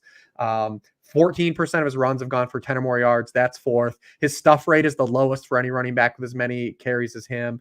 And the Packers haven't not really stopped the run. Also, the Packers are an equal opportunity defense against running backs. They're allowing 5 yards per carry, but they're also 26th in receiving points allowed per game to running backs. So, I mean, Aaron Jones, I like a lot. Aaron Jones and Connor at both their prices. I think if I'm not paying up and I just want to hang around and pay for those guys to get the receivers I want, those guys are in real good spot, real good price points this week. That is a good segue. Before we do that, though, I'm going to ask a completely unfair question. I was looking at the tiers. Should just did that game. Daigle was going to pick it. We made it a 4th game. Anyways. I was looking at the tiers on Splash, and just tell me this: raw points scoring quarterback this week. Who do you got? Hurts, Mahomes, Allen, Lamar, Stroud, Burrow. So they are including here the Sunday night game. Hurts, Mahomes. Well, we can cross out Mahomes. When was the last time you said that was your tweet, right, Rich? I think you were tweeting about we haven't seen a Mahomes ceiling game in like it's like 1972 or something like that. It's been a while for sure. But yeah, 2 top 6 scoring weeks since the start of last season. He hasn't been what top 10 scorer. He has 1 top 10 scoring week his past 12 regular season games. That's not good. it's depressing. They It's turned him into really- Jared Goff, and it sucks because he's the best real football player. I'm not like Mahomes is the best real football player. The Chiefs will probably win another Super Bowl, or be definitely at the knocking on the door of winning another Super Bowl. But like for fantasy football, he's literally Jared Goff. That's terrible. That's so sad. We're crossing him out. So we got Allen and Lamar facing each other, Hurts, Stroud, and Burrow. Does anybody have a take? Who's going to be number one? I ain't betting amongst against that group? Josh Allen. I'm about to say, you can't run on the Ravens either. So it's kind of like Josh Allen has to get it done. And you can, on the opposite end of that spectrum, easily get it done against the Ravens defense secondary. So I go Josh Allen. Rich, did you just unload your favorite running back in Jones, or who else do you have there in the harness? Yeah, he was my favorite. And the other guys we talked about, like Connor, and then in the other game, Moss and Hubbard, I think will be in my pool, and Barkley. And then that's basically about it. Yeah, I feel good about those guys. See what shakes out the rest of the week. I'm sure people will still be playing Mason as well. But I brought this up last week on the show I do on Fridays with Hilo, and Hilo actually called it out and had me look it up on the show. But with Kittle out, the 49ers running back splits historically with Kittle out have been awful. And that happened again last week. Jordan Mason was hit at or behind the line of scrimmage against the Rams on 37% of his runs. He has worst success rate, his highest stuff rate in a game this year. We'll see if Kittle comes back. I have to imagine Kittle, even if he plays, will be more of like a part-timey player. And then you have to just hope the Patriots do anything in that game. The Patriots teased us for 2 weeks and looked like, do they have a little more fight than we thought? And then Thursday, holy moly, man, they were what we thought coming in to the season on Thursday. They are who we thought they were. Whew. Yeah, pretty rough scene there for the Patriots. Sputtering there in week 3 against the Jets. They were down like 14-3, and it's like this game feels like it's a 40-point game. Yeah, It's dude. not like But I think people are going to chance. get to Mason again. I think he's going to be popular again. Big home favorite. Like he's getting all the work. Yeah. 8-8 on FanDuel. Again, big discrepancy as far as the sites. 8-8 on FanDuel for Mason. I think he's in the 6s, right? 6-7 on DK. Not a massive boost as far as the asking price. Mostly, on the ground, not the best receiver. What was left for you, John, as far as running backs? Who do you want to talk about? There's only one more left among the pool we haven't talked about, and that's because Jerome Ford gets the Raiders defense. It was the kind of thesis we talked about with the Panthers last week, and it's very volatile in that we know in week 2, Deontay Foreman was the one who had 15 carries, 16 touches overall, but Jerome Ford popped up for over 80% of the team's backfield touches last week, making it 2 out of 3 games. And against this Raiders defense, remember, J.K. Dobbins, 135 and a touchdown.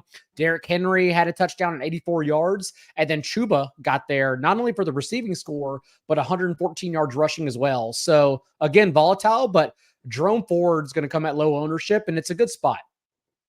I got one more. I forgot. I do have one more guy. What do you got? FanDuel only, Carson Steele. 5-8 on FanDuel. This game has like 24-10 or like 24-3 written all over it. Like it sounds like Herbert's going to try to play. We saw that went last week. He re-aggravated the ankle. But both Joe Alt and Rashawn Slater are out. Derwin James is suspended. Like this game feels like it's like the Chiefs win like 24-10 or like 24-3, something like that.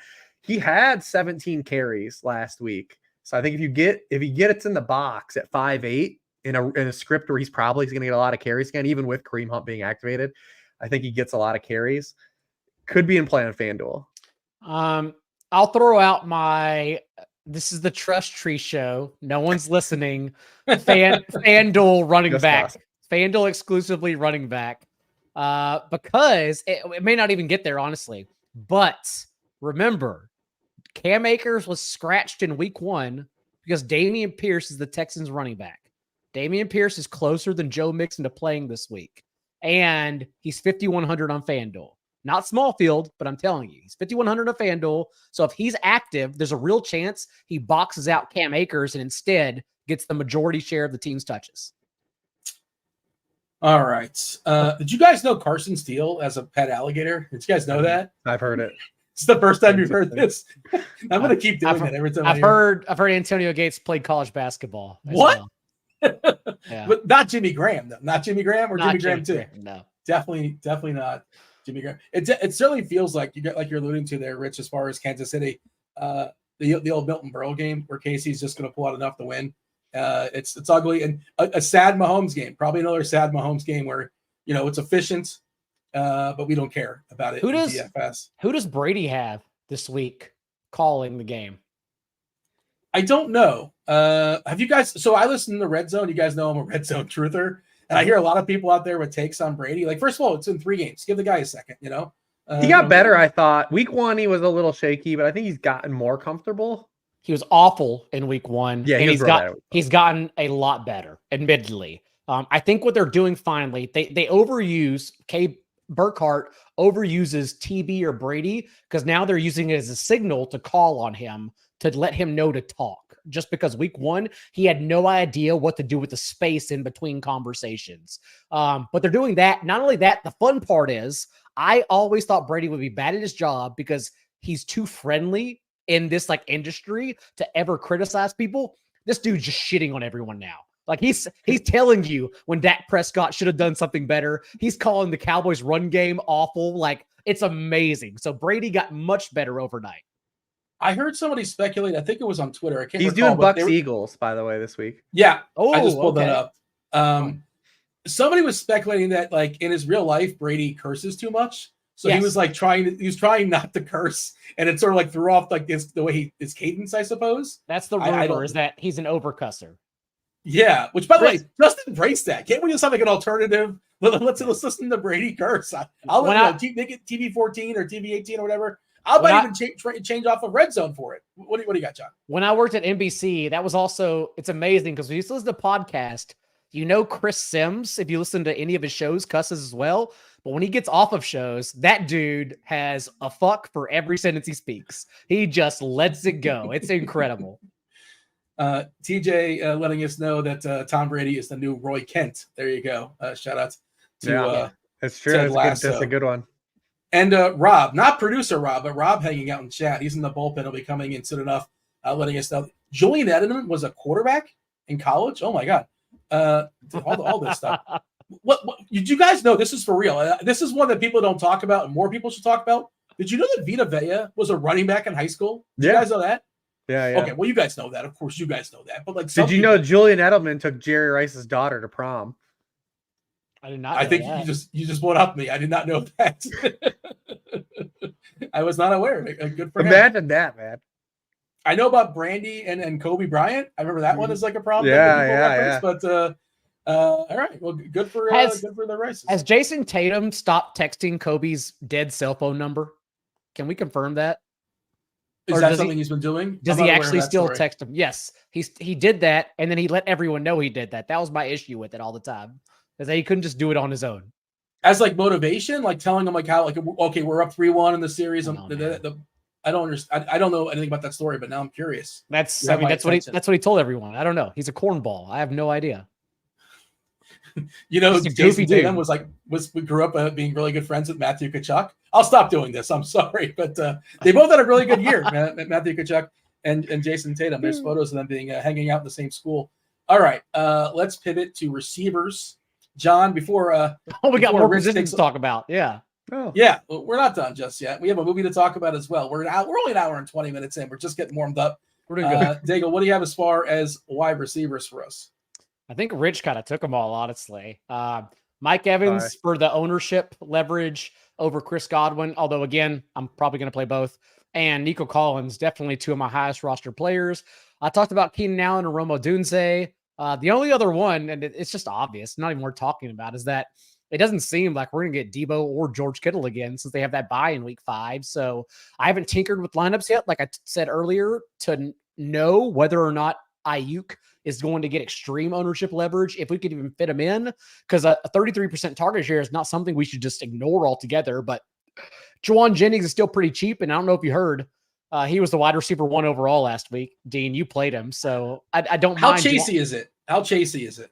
No, dude, like the Patriots are getting lit up by receivers. That's the thing. Like we all think they have an amazing secondary because Christian Gonzalez, but beyond that, it's last week, for instance, it was Jamar Chase, 62 yards, 6 catches in week 1. DK Metcalf went over 100 yards, and then Lazard and Garrett Wilson combined for 2 touchdowns last week. So Juwan Jennings, of course, he can get there again, especially if everyone's out. I'm just trying to think if is there a pivot off him if Kittle is out. We're assuming Debo's going to be out. He's doubtful right those now. 2 dudes they had 70% of the targets. Yeah, just play him. That's what we're saying. Yeah, and again, the question is New England 10-point dogs right now, a team total of 15. I mean, it's the one thing you can say about that coaching tree in particular. It's why I was on it for fantasy football is like they get the ball to the best players, like whether that changes on a game-to-game basis. Like because the Saints sucked last week and Chris Olave was still a wide receiver 1 and Alvin Kamara still had 26 touches. The ball just goes to the best players in these offenses unless Skylar Thompson's starting. I was just going to say, I was told the Dolphins do that too. And then, by the way, I mean, the awareness, like Madden does like awareness rankings for Skylar Thompson. I haven't looked. It's got to be in the single digits, right? It's like he had no idea that people were running after him and he was trying to, I'm just going to sit back here and chill. It happened like 4 or 5 times in that game, at least it seemed like. But basically what we're saying is like Kyle Shanahan's not going to draw. He's not like going into this week saying like, oh, I've only got these guys. I'm going to have to drop a bunch of shit for Eric Saubert. Like that's not happening. Mike McDaniel can scheme around Tua. He cannot scheme around Skylar Thompson and Tim Boyle. Yeah. And that's one of the double stacked Monday night games this week too. So get ready for your 2-game slates. Are we going to see Snoop? Is that possible? Yeah, he's going to start. I think we're going to see. He's got it, right? I think they've already hinted he will start. Yeah. Good.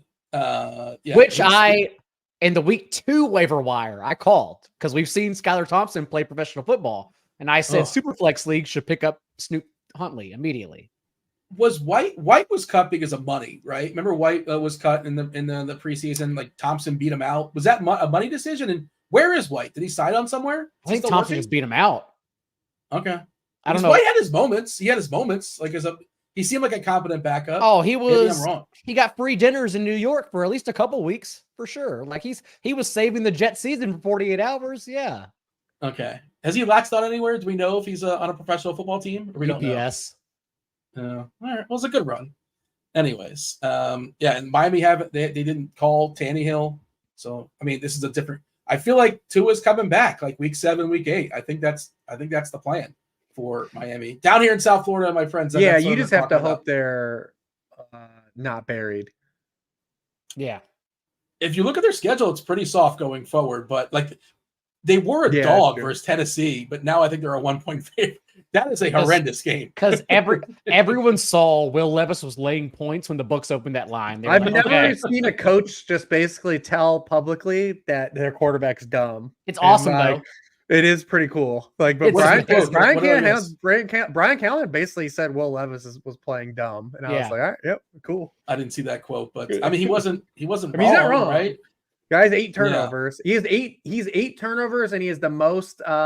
He's the most EPA loss per sacks in the NFL. So it's just like a factory of sadness with Will Levis right now. They're the opposite of your commander stat of not turning the ball over on drive. Yeah. Like, the Titans are making sure they do it every other drive. And again, I'm pretty sure they opened as a 1-point favorite in Miami, which is kind of wild. But I also the other side. It's a mess, no matter where you're looking. Yeah, it's just they opened as favorites, and everyone said Will Levis is a favorite. What are they doing? And they bet against it, which is what they should do. Are we done with receivers? It didn't seem like most of them kind of came out organically throughout the show. Is there anybody else that we want to highlight before we jump to tight ends? I'm sure you guys are super excited to talk about your favorite tight ends. I mean, if you want to pay, both sites finally got religion on Rashee Rice finally. So I mean, you can always pay for him.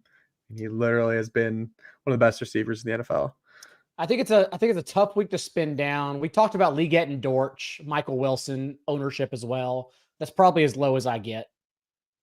Yeah, and you have free squares like Deontay. Yeah. That's just affordable. All right, let's go ahead and talk about tight ends. I guess this is for Rich. Do you want to give us some tight ends? Who have we not yet discussed in the tight end position that we like? Man, the only 2 guys I even put on here were Travis Kelce which Okay. is gross. He's No one's gonna pay 5'8". for it though. He's 5'8" on DraftKings. It's like at least Wow. palatable. 7-1 on FanDuel. Yeah, he's 5'8" though on DraftKings. I can't pay 7-1 for him, but I mean, no Derwin James. Like if there was ever a spot, he has tormented the Chargers. Even last year when Travis Kelce wasn't himself, he had 180 yards in a game against the Chargers. Like if there was ever a game for him to get like going with no Derwin James, like this would be it. And then the only other guy I have is Pat Freiermuth, just because he's also gotten like a big bump against cover 3. And if we're counting on like that play volume, you just hope he catches one in the end zone. But it's a tight end. Play who you want. 3-9 on DK. By the way, Goddard, most expensive tight end on FanDuel, which is a wild sentence to say. We talked about it before. He's 7. I think it's sharp though for them to make it. Like, yeah, if they read the tea leaves that Brown and Smith are going to be out, and everyone was going to be like, "Oh, let's just jam Dallas Goedert in." Now you have to make a decision versus a really good wide receiver. They are very reactionary. I'll tell you this: like they tend to not lower prices at the same rate. Then it just gets tighter and tighter and tighter as we get to like week 10, week 11, and then we're on bye weeks. So we have less games to work with, and our lineups look gross. But we'll get there when we get there. John, who was left for you as far as tight ends? No one. Literally no one.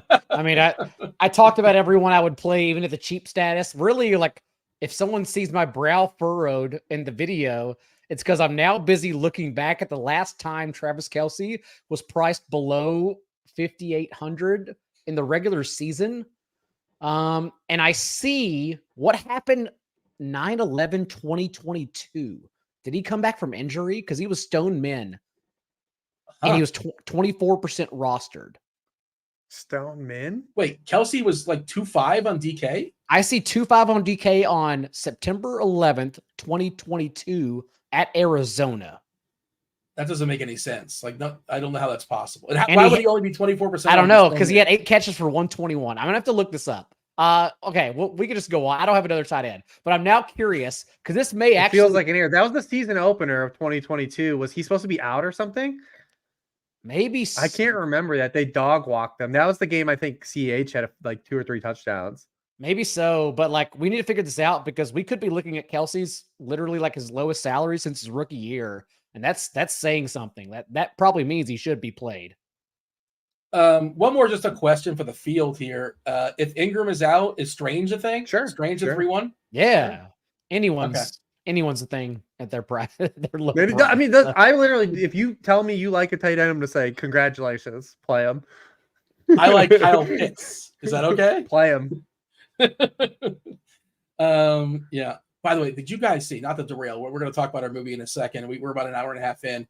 Did you guys see Arthur Blank getting into the Atlanta Falcons Ring of Honor? And did you see who inducted Arthur Blank into the Atlanta Falcons Ring of Honor? I did. Arthur Blank. Hell yeah. The audacity. Like, these are things only. I mean, I couldn't play, believe... man. He also, Dean, he didn't do it week 1 or 2. He waited till week 3 when they were in prime time and then did it. Sunday Night Football. That's what you do if you're rich. What does that say about him? I mean, look, I don't know anything about really. I know he has cheap prices for concessions in the stadium, and I can respect that. Like, fair price. But I mean, this just makes me think of him completely differently. It takes a certain kind of personality to do that. I'm still upset. I mean, super rich guy does super rich thing. Here's my shocked face. I'm still personally pissed off at Arthur Blank and the Falcons for purchasing a Chick-fil-A to put into their stadium, and that is still closed on Sundays because it's Chick-fil-A. Yeah. Like, at least pay the extra religious bump to make them open on Sundays for game days. What are we doing here? I thought it was peculiar as well. I've been in that stadium a couple of times. It's beautiful. I saw a soccer game there, like 70,000 people. It was spectacular. Oh. Yeah, I was very, very impressed by it. Mercedes-Benz. And I watched the UCF play. No, wait, am I getting my games confused? I might be getting my games confused. No, that was UCF. All right. Anyways, people don't care about such things. Traveled to Atlanta for UCF? Yeah, it was a bowl game. It's when UCF won the national championship. I'm doing air quotes if you're just listening. But, they had a parade at Disney and everything. There was a banner. So tell me it wasn't a national. Was that Charlie Strong at coach? No, that was, the guy that went on Nebraska. And now he's just out of football basically completely. I'm forgetting his name now. You'd think I would know this as a UCF guy. You got to ask Cody Main for all the Nebraska lore. I have no idea. Oh, geez. I failed on my UCF. Hopefully none of my friends are listening to the podcast. Yeah, then they beat Auburn. It was spectacular. I had no idea you were such a Nebraska fan. Not a. I went to. I got the helmet to prove it and everything. I got the UCF fan. UCF, that's what I meant. There you go. We're excited this week. Taking on Colorado. It should be a fun one. Keep for the video people. Look how I should have laminated it. I keep the Johnny Manziel Cotton Bowl ticket in my wallet. 2013. It's right here. I just pulled it out for everyone. They beat Oklahoma's ass. That's when I was still living in Texas. So I'm still the biggest Johnny Manziel A&M fan. Is A&M your team? Yeah, that's where I went to school. Okay, I knew it was somewhere in Texas. I didn't know it was an Aggie. Yeah, they didn't matter quite literally whatsoever, except for Dat win until Johnny Manziel put him on ESPN. So yeah, he was a big deal. Scott Frost, thank you, chat. I could not think of the name Scott Frost. He flamed out in Nebraska, and I'm not sure. I don't know if he's coaching anywhere. And he played at Nebraska too. Yeah, I think he was a quarterback, right? He was like a quarterback safety, wasn't he? Quarterback safety. I think so. He just ran, right? Then he just run around. I think so. All right. That's it. That's it for the week. Anything else we should say before we move on? We do want to give the plugs. Of course, we're going to talk our movie in just a second. Rich told us the movie to listen to. If you don't want to listen to our movie conversation, by all means, we take no offense. But before you go, we do want you guys to know where to find. Of course, they know. They all know where to find Hribar. They all know where to find Daigle. But just in case they don't, Daigle, tell the people where they can find you. Tommy David Walker in the chat also says that my wallet is my suitcase. He's not wrong. He's not wrong. Look at this thing. Bill's like a Stanza wallet. When I would visit Bill's in Miami, Florida, he would infamously pretend like he was eating a sandwich because it's so fucking big. And I refuse to get rid of anything in it, including all the business cards I have for when I'm traveling. Go through it one day. How many cards Daigle saves every receipt too. So yes, yeah. You're that guy. I'm bad at everything, dude. Outside of football, I'm just bad at it. Okay. At NotJDaigle on Twitter, of course, and then at establishtherun.com. It just seems like it never ends, so you can find everything there. But Waiver Wire, rest of season top 150. Those podcasts are free on the Establish the Run podcast feed. The YouTube channel is doing really well this year as well. Like the numbers are really cooking out there. So stay tuned to that. And then I do primetime matchups and get involved in showcase or showdown slates as well. I did hear you do your season-long show with Levitan earlier in the week. I'm in some season-long streets, and of course, there's some correlation. There's a crossover to DFS as well. But certainly worth a listen. The thing, though, it's just hard, Dean, because the waiver wire has been really bad this year. Like, I'm not kidding. Mm-hmm. It was Jordan Mason in week 1. That's been the key so far to leagues. Beyond that, it may actually be Carson Steele who's been the best pickup. Like, wow. You're getting Braylon Allen's the RB6, the RB30 the last 2 games. Bucky Irving is now probably flex worthy, but that's not a positive for Bucky Irving. That's an indictment on the rest of the league not being able to flex over him. So Jordan Mason's really been the only guy you need to pick up so far. It's a tough show to do when you don't have much to work with. But try doing like sell lows or sell highs right now. No one gets high, so you can't sell anybody. Like no one's scoring points. It's not worth selling anybody. Sell Jennings. He was in the article today. Actually, Juwan Jennings was in there. Rich, and you mentioned the high-low show. I catch that as well. So yeah, I catch both you guys all on my YouTube feed. You guys are in my algorithm. You're always popping up. Rich, tell the people where they can find you. Yeah, I mean, Sharp Football Analysis. I write up, every game every week. There will be buys next week. Definitely not. You're marking that. I haven't circled that week on the calendar, but go check that stuff out. I'm here with my guys, Daigle and Dean, every Wednesday. We hang out here. We have fun. Speaking of, that's what we're going to do now. We're going to talk, not that we weren't already, we're going to have more fun. The fun is enhanced. Gave you an hour and 35 minutes content as far as week 4. It's a good table setter. Now we're going to pivot, talk about our movie. Last week, Rich won our contest amongst the 5 of us. I said the 5 of us because we bring in producer TJ. We bring in Rob as well. Rich assigned us all a movie to watch, and it's fun if you guys play along at home. And you assigned us a movie. Here's producer TJ. Is Rob popping in here, TJ, or not just yet? He is, but not here yet. Trying to figure in a login thing for him. Oh, boy. Unbelievable. All right. So we're figuring it. We're figuring it out on the fly. Rich, you gave us a movie that I've never heard of, but I'm excited to talk about. Do you want to tell people? It's tough to get one past you. I watch a lot of movies. I do watch a lot of movies. There's a lot in my queue right now. And I think none of us have seen this. This is one that you've been excited about watching. Sisu. Tell us why you picked Sisu. I'll give the synopsis in a second and we'll discuss. I remember seeing a trailer for it one time, and I was like, "That looks like John Wick. Looks like a fun time." And I just never went around it. It was one of those movies like you would just be like, "Oh, I'm always meant to watch that." Never did. I figured this contest was the perfect time to just sit down and make me watch it. And all of you guys. I pulled up Rotten Tomatoes. Here's the Rotten Tomatoes synopsis. There will be spoilers, by the way, just a heads up. During the last desperate days of WW2, a solitary prospector crosses paths with Nazis on a scorched earth retreat in northern Finland. When the Nazis steal his gold, they quickly discover that they have just tangled with no ordinary miner. While there is no direct translation for the Finnish word Sisu, this legendary ex-commander will embody what Sisu means, a white-knuckled form of courage and unimaginable determination in the face of overwhelming odds. And no matter what the Nazis throw at him, a one-man death squad will go to outrageous lengths to get his gold back, even if it means killing every last Nazi in his path. Very, very specific. It's a long description, Rotten Tomatoes. You couldn't knock that down a little bit. We do have Rob in here now, too. Who wants to open it up as far as their thoughts on Sisu? Daigle, have you heard of this movie? I'm assuming you went in cold just like me. Oh, absolutely. I had not heard of it till Rich picked it, and then we quickly Googled it on the show last week. But I think I should spin it back because pre-show, before we started, you said you have a lot to say. I think we should start with you talking about this movie, especially because, again, Rich slipped one past you and found a movie that you had not watched yet. It just reminded me of so many different movies. And from the start, it's essentially Finnish John Wick versus Nazis, essentially, is what that's kind of what we have. Which, if Rich would have said that last week, John Wick versus Nazis, I would have been like, yes, when are we watching this? Immediately. Like somebody was in a room, it's like, John Wick is cool, but what if he was facing Nazis? Yeah. Oh, now we got something. The not speaking for the first, 10, 11, 12, 13, 14, 15 minutes of this movie, like there was no words.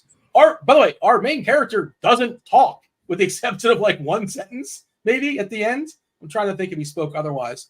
But it reminded me of There Will Be Blood, which is a spectacular movie. And the opening of There Will Be Blood is like, there's no words in the first. Are we selling you guys on the movie, by the way? There's no talking for the first 10 or 15 minutes. So that reminded me of There Will Be Blood. It's so badass, Dean, that it doesn't need any talking. We have 85-year-old John Wick, a one-man death squad against the Nazis after they tried to steal all of his gold. They didn't kill his dog. They killed his horse. And now he is out for revenge. Yeah, the sequel, they're definitely, if we're going to go down the John Wick path, spoiler alert in John Wick, something's going to happen to that dog. Although it was great. You knew the dog was coming back. Like they kept teasing the dog at the end. We see the dog. So no speaking reminded me of There Will Be Blood. And then like the chapters, that kind of reminded me of Tarantino. Just the way Tarantino does chapters.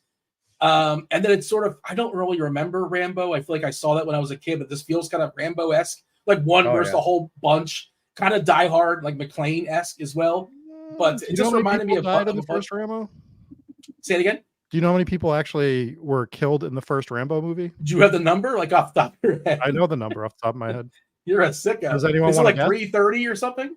What's the line? The original Rambo movie. Yeah. I don't know. Does anybody know? Hold on. Let's step back. I'm behind on this storyline. Why did actual people die in the first Rambo movie? The original Rambo movie was when he went to the town and the cops were trying to get him to leave. And they were like driving him to the end and he was turning around and walking and then he just gets arrested and he kind of snaps. That was the original Rambo movie. Got it. Okay. But actual people that died or characters that died. Characters that died and they on screen. We saw on screen. Yep. I thought you meant like a bombing went wrong and people died. I was like, I feel like I would have heard about that, but back up, explain it to me. Okay, never mind. Yeah. No, I'm talking story. It wasn't a Tropic Thunder situation where it happened on the set. Right. Any guesses? No.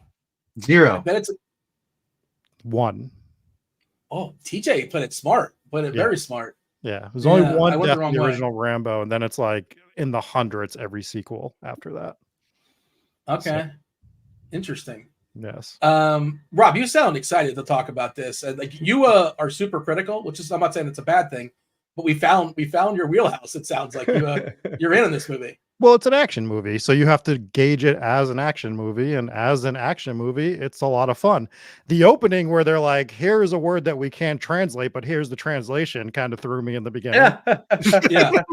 Like, so when they're like, "This is like we cannot translate this, but this is what it means," so I was like, "You just did exactly what you said you couldn't do." So that was a little bit of a red flag, but it was kick-ass action from beginning to end. I didn't need a major plot. It was as tame as a plot as you need. He wanted his gold back, and we got Nazis to kill. Like what else do you want from an action movie? And it had some very brutal scenes, like John Wick.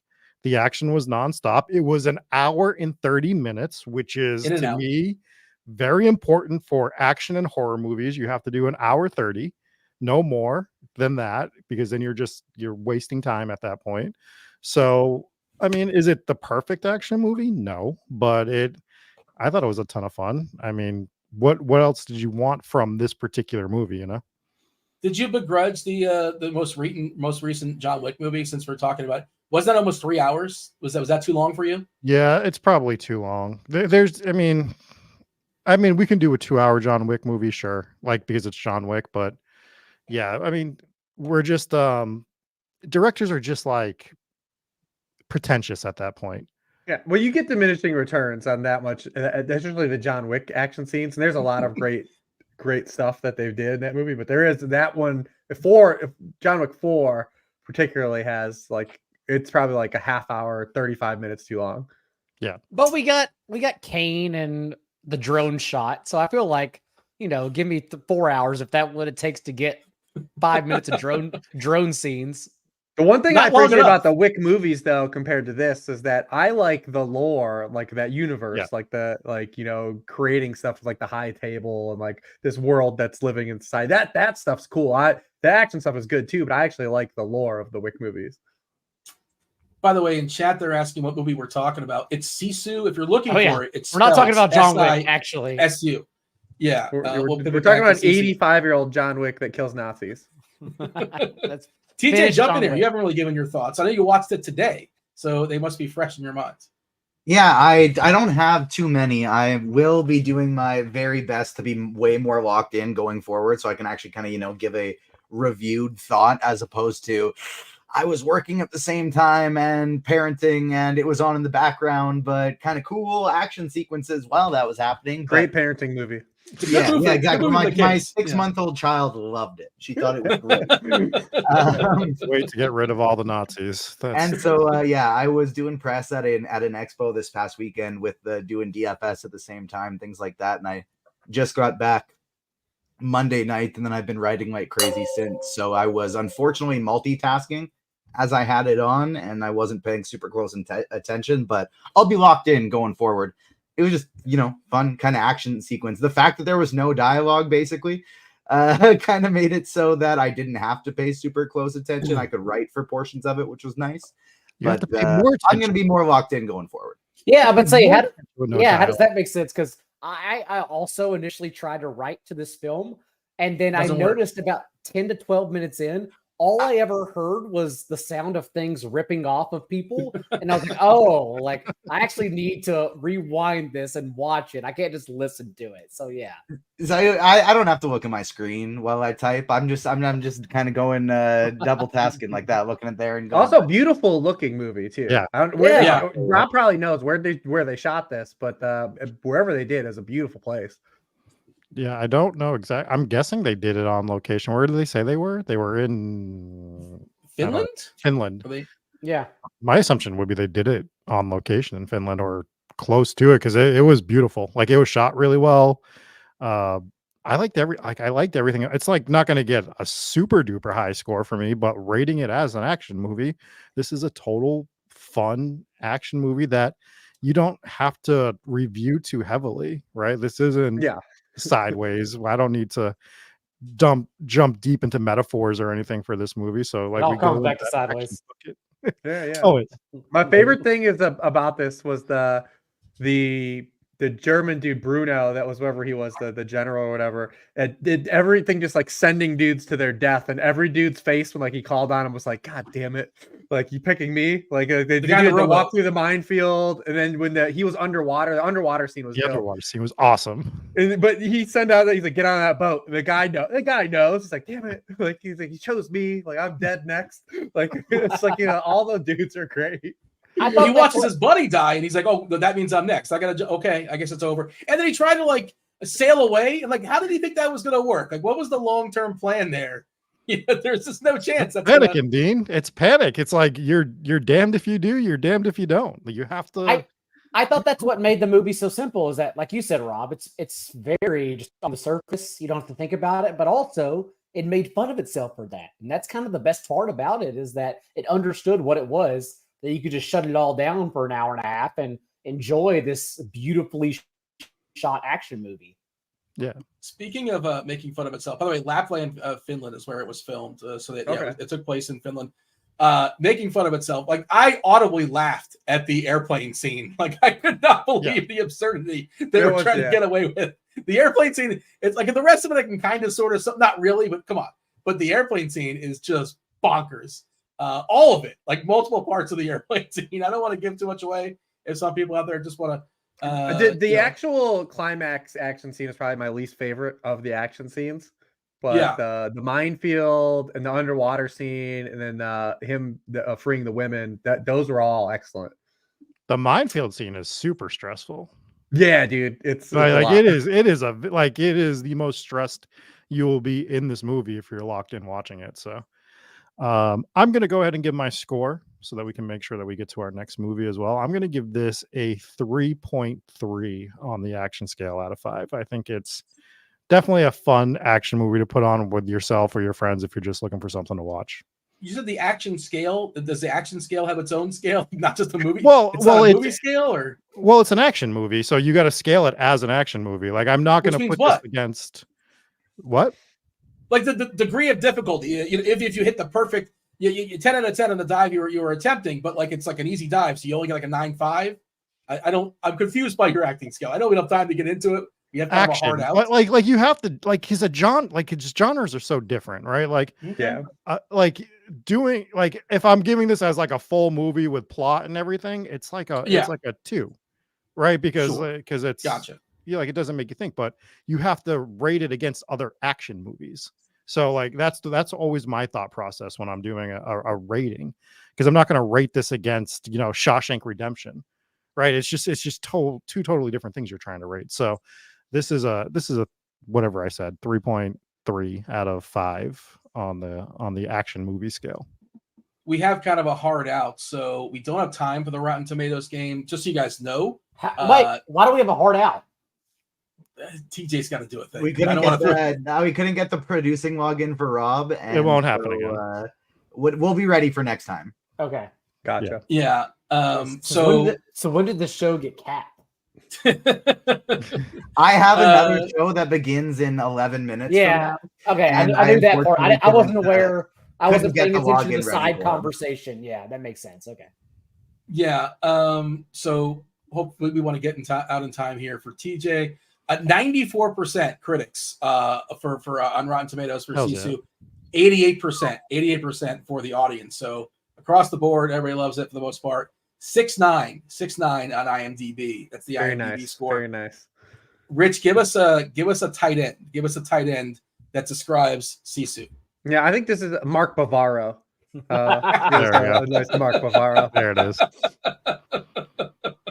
Yeah. TJ, do you know who Mark Bavaro? I don't mean that way before your time. I think since we've started this show, the first tight end I had not heard of.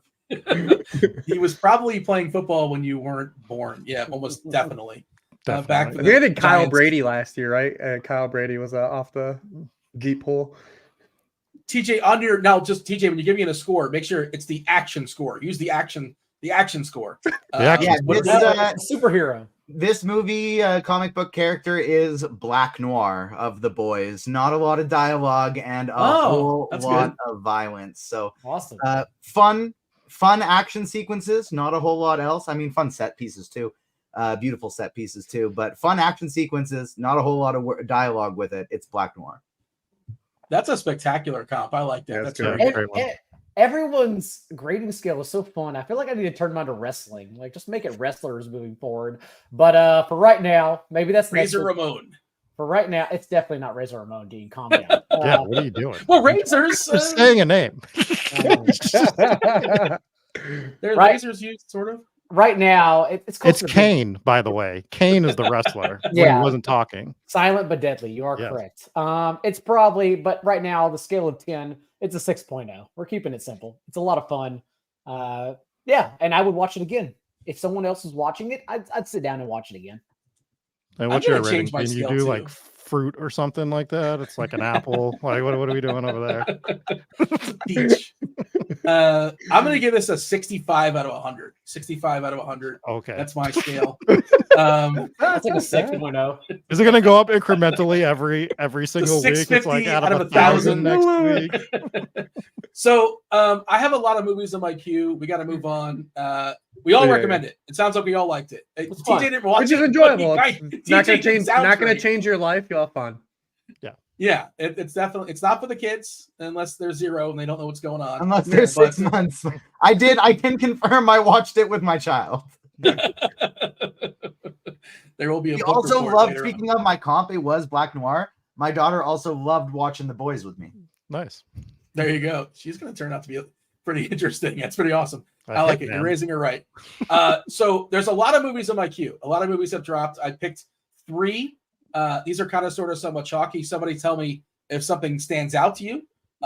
These are pretty popular ones. Amazon Prime just dropped Challengers, the Zendaya threesome tennis movie. I don't know if anybody's seen that. A Quiet Place Day I'm interested One. in 2 of those words. Big tennis fan.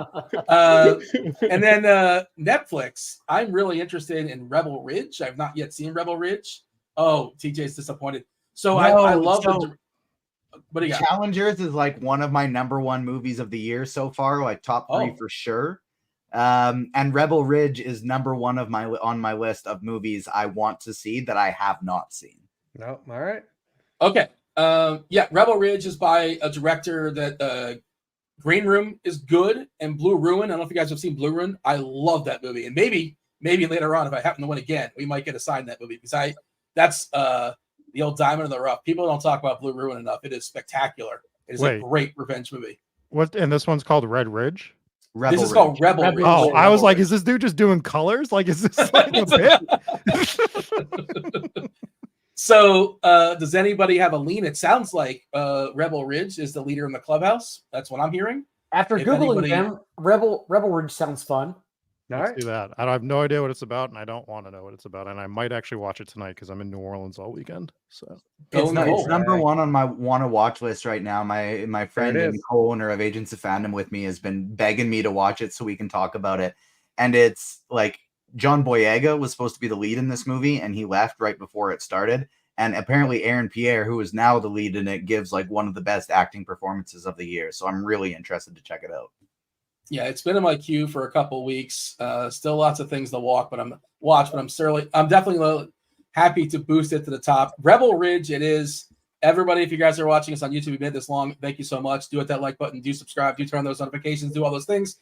Check out Rich on everybody. Follow all the socials. We gave it out there earlier. By all means, feel free to check those out. We have no time for such things. But yeah, Sharp Football Analysis, John Daigle, ETR. Rob's got 1,000 things going on. TJ's got 1,000 things going on. 1,001. One he has to get to in just a second. I'm Dean. We're out of here. Holler, win something.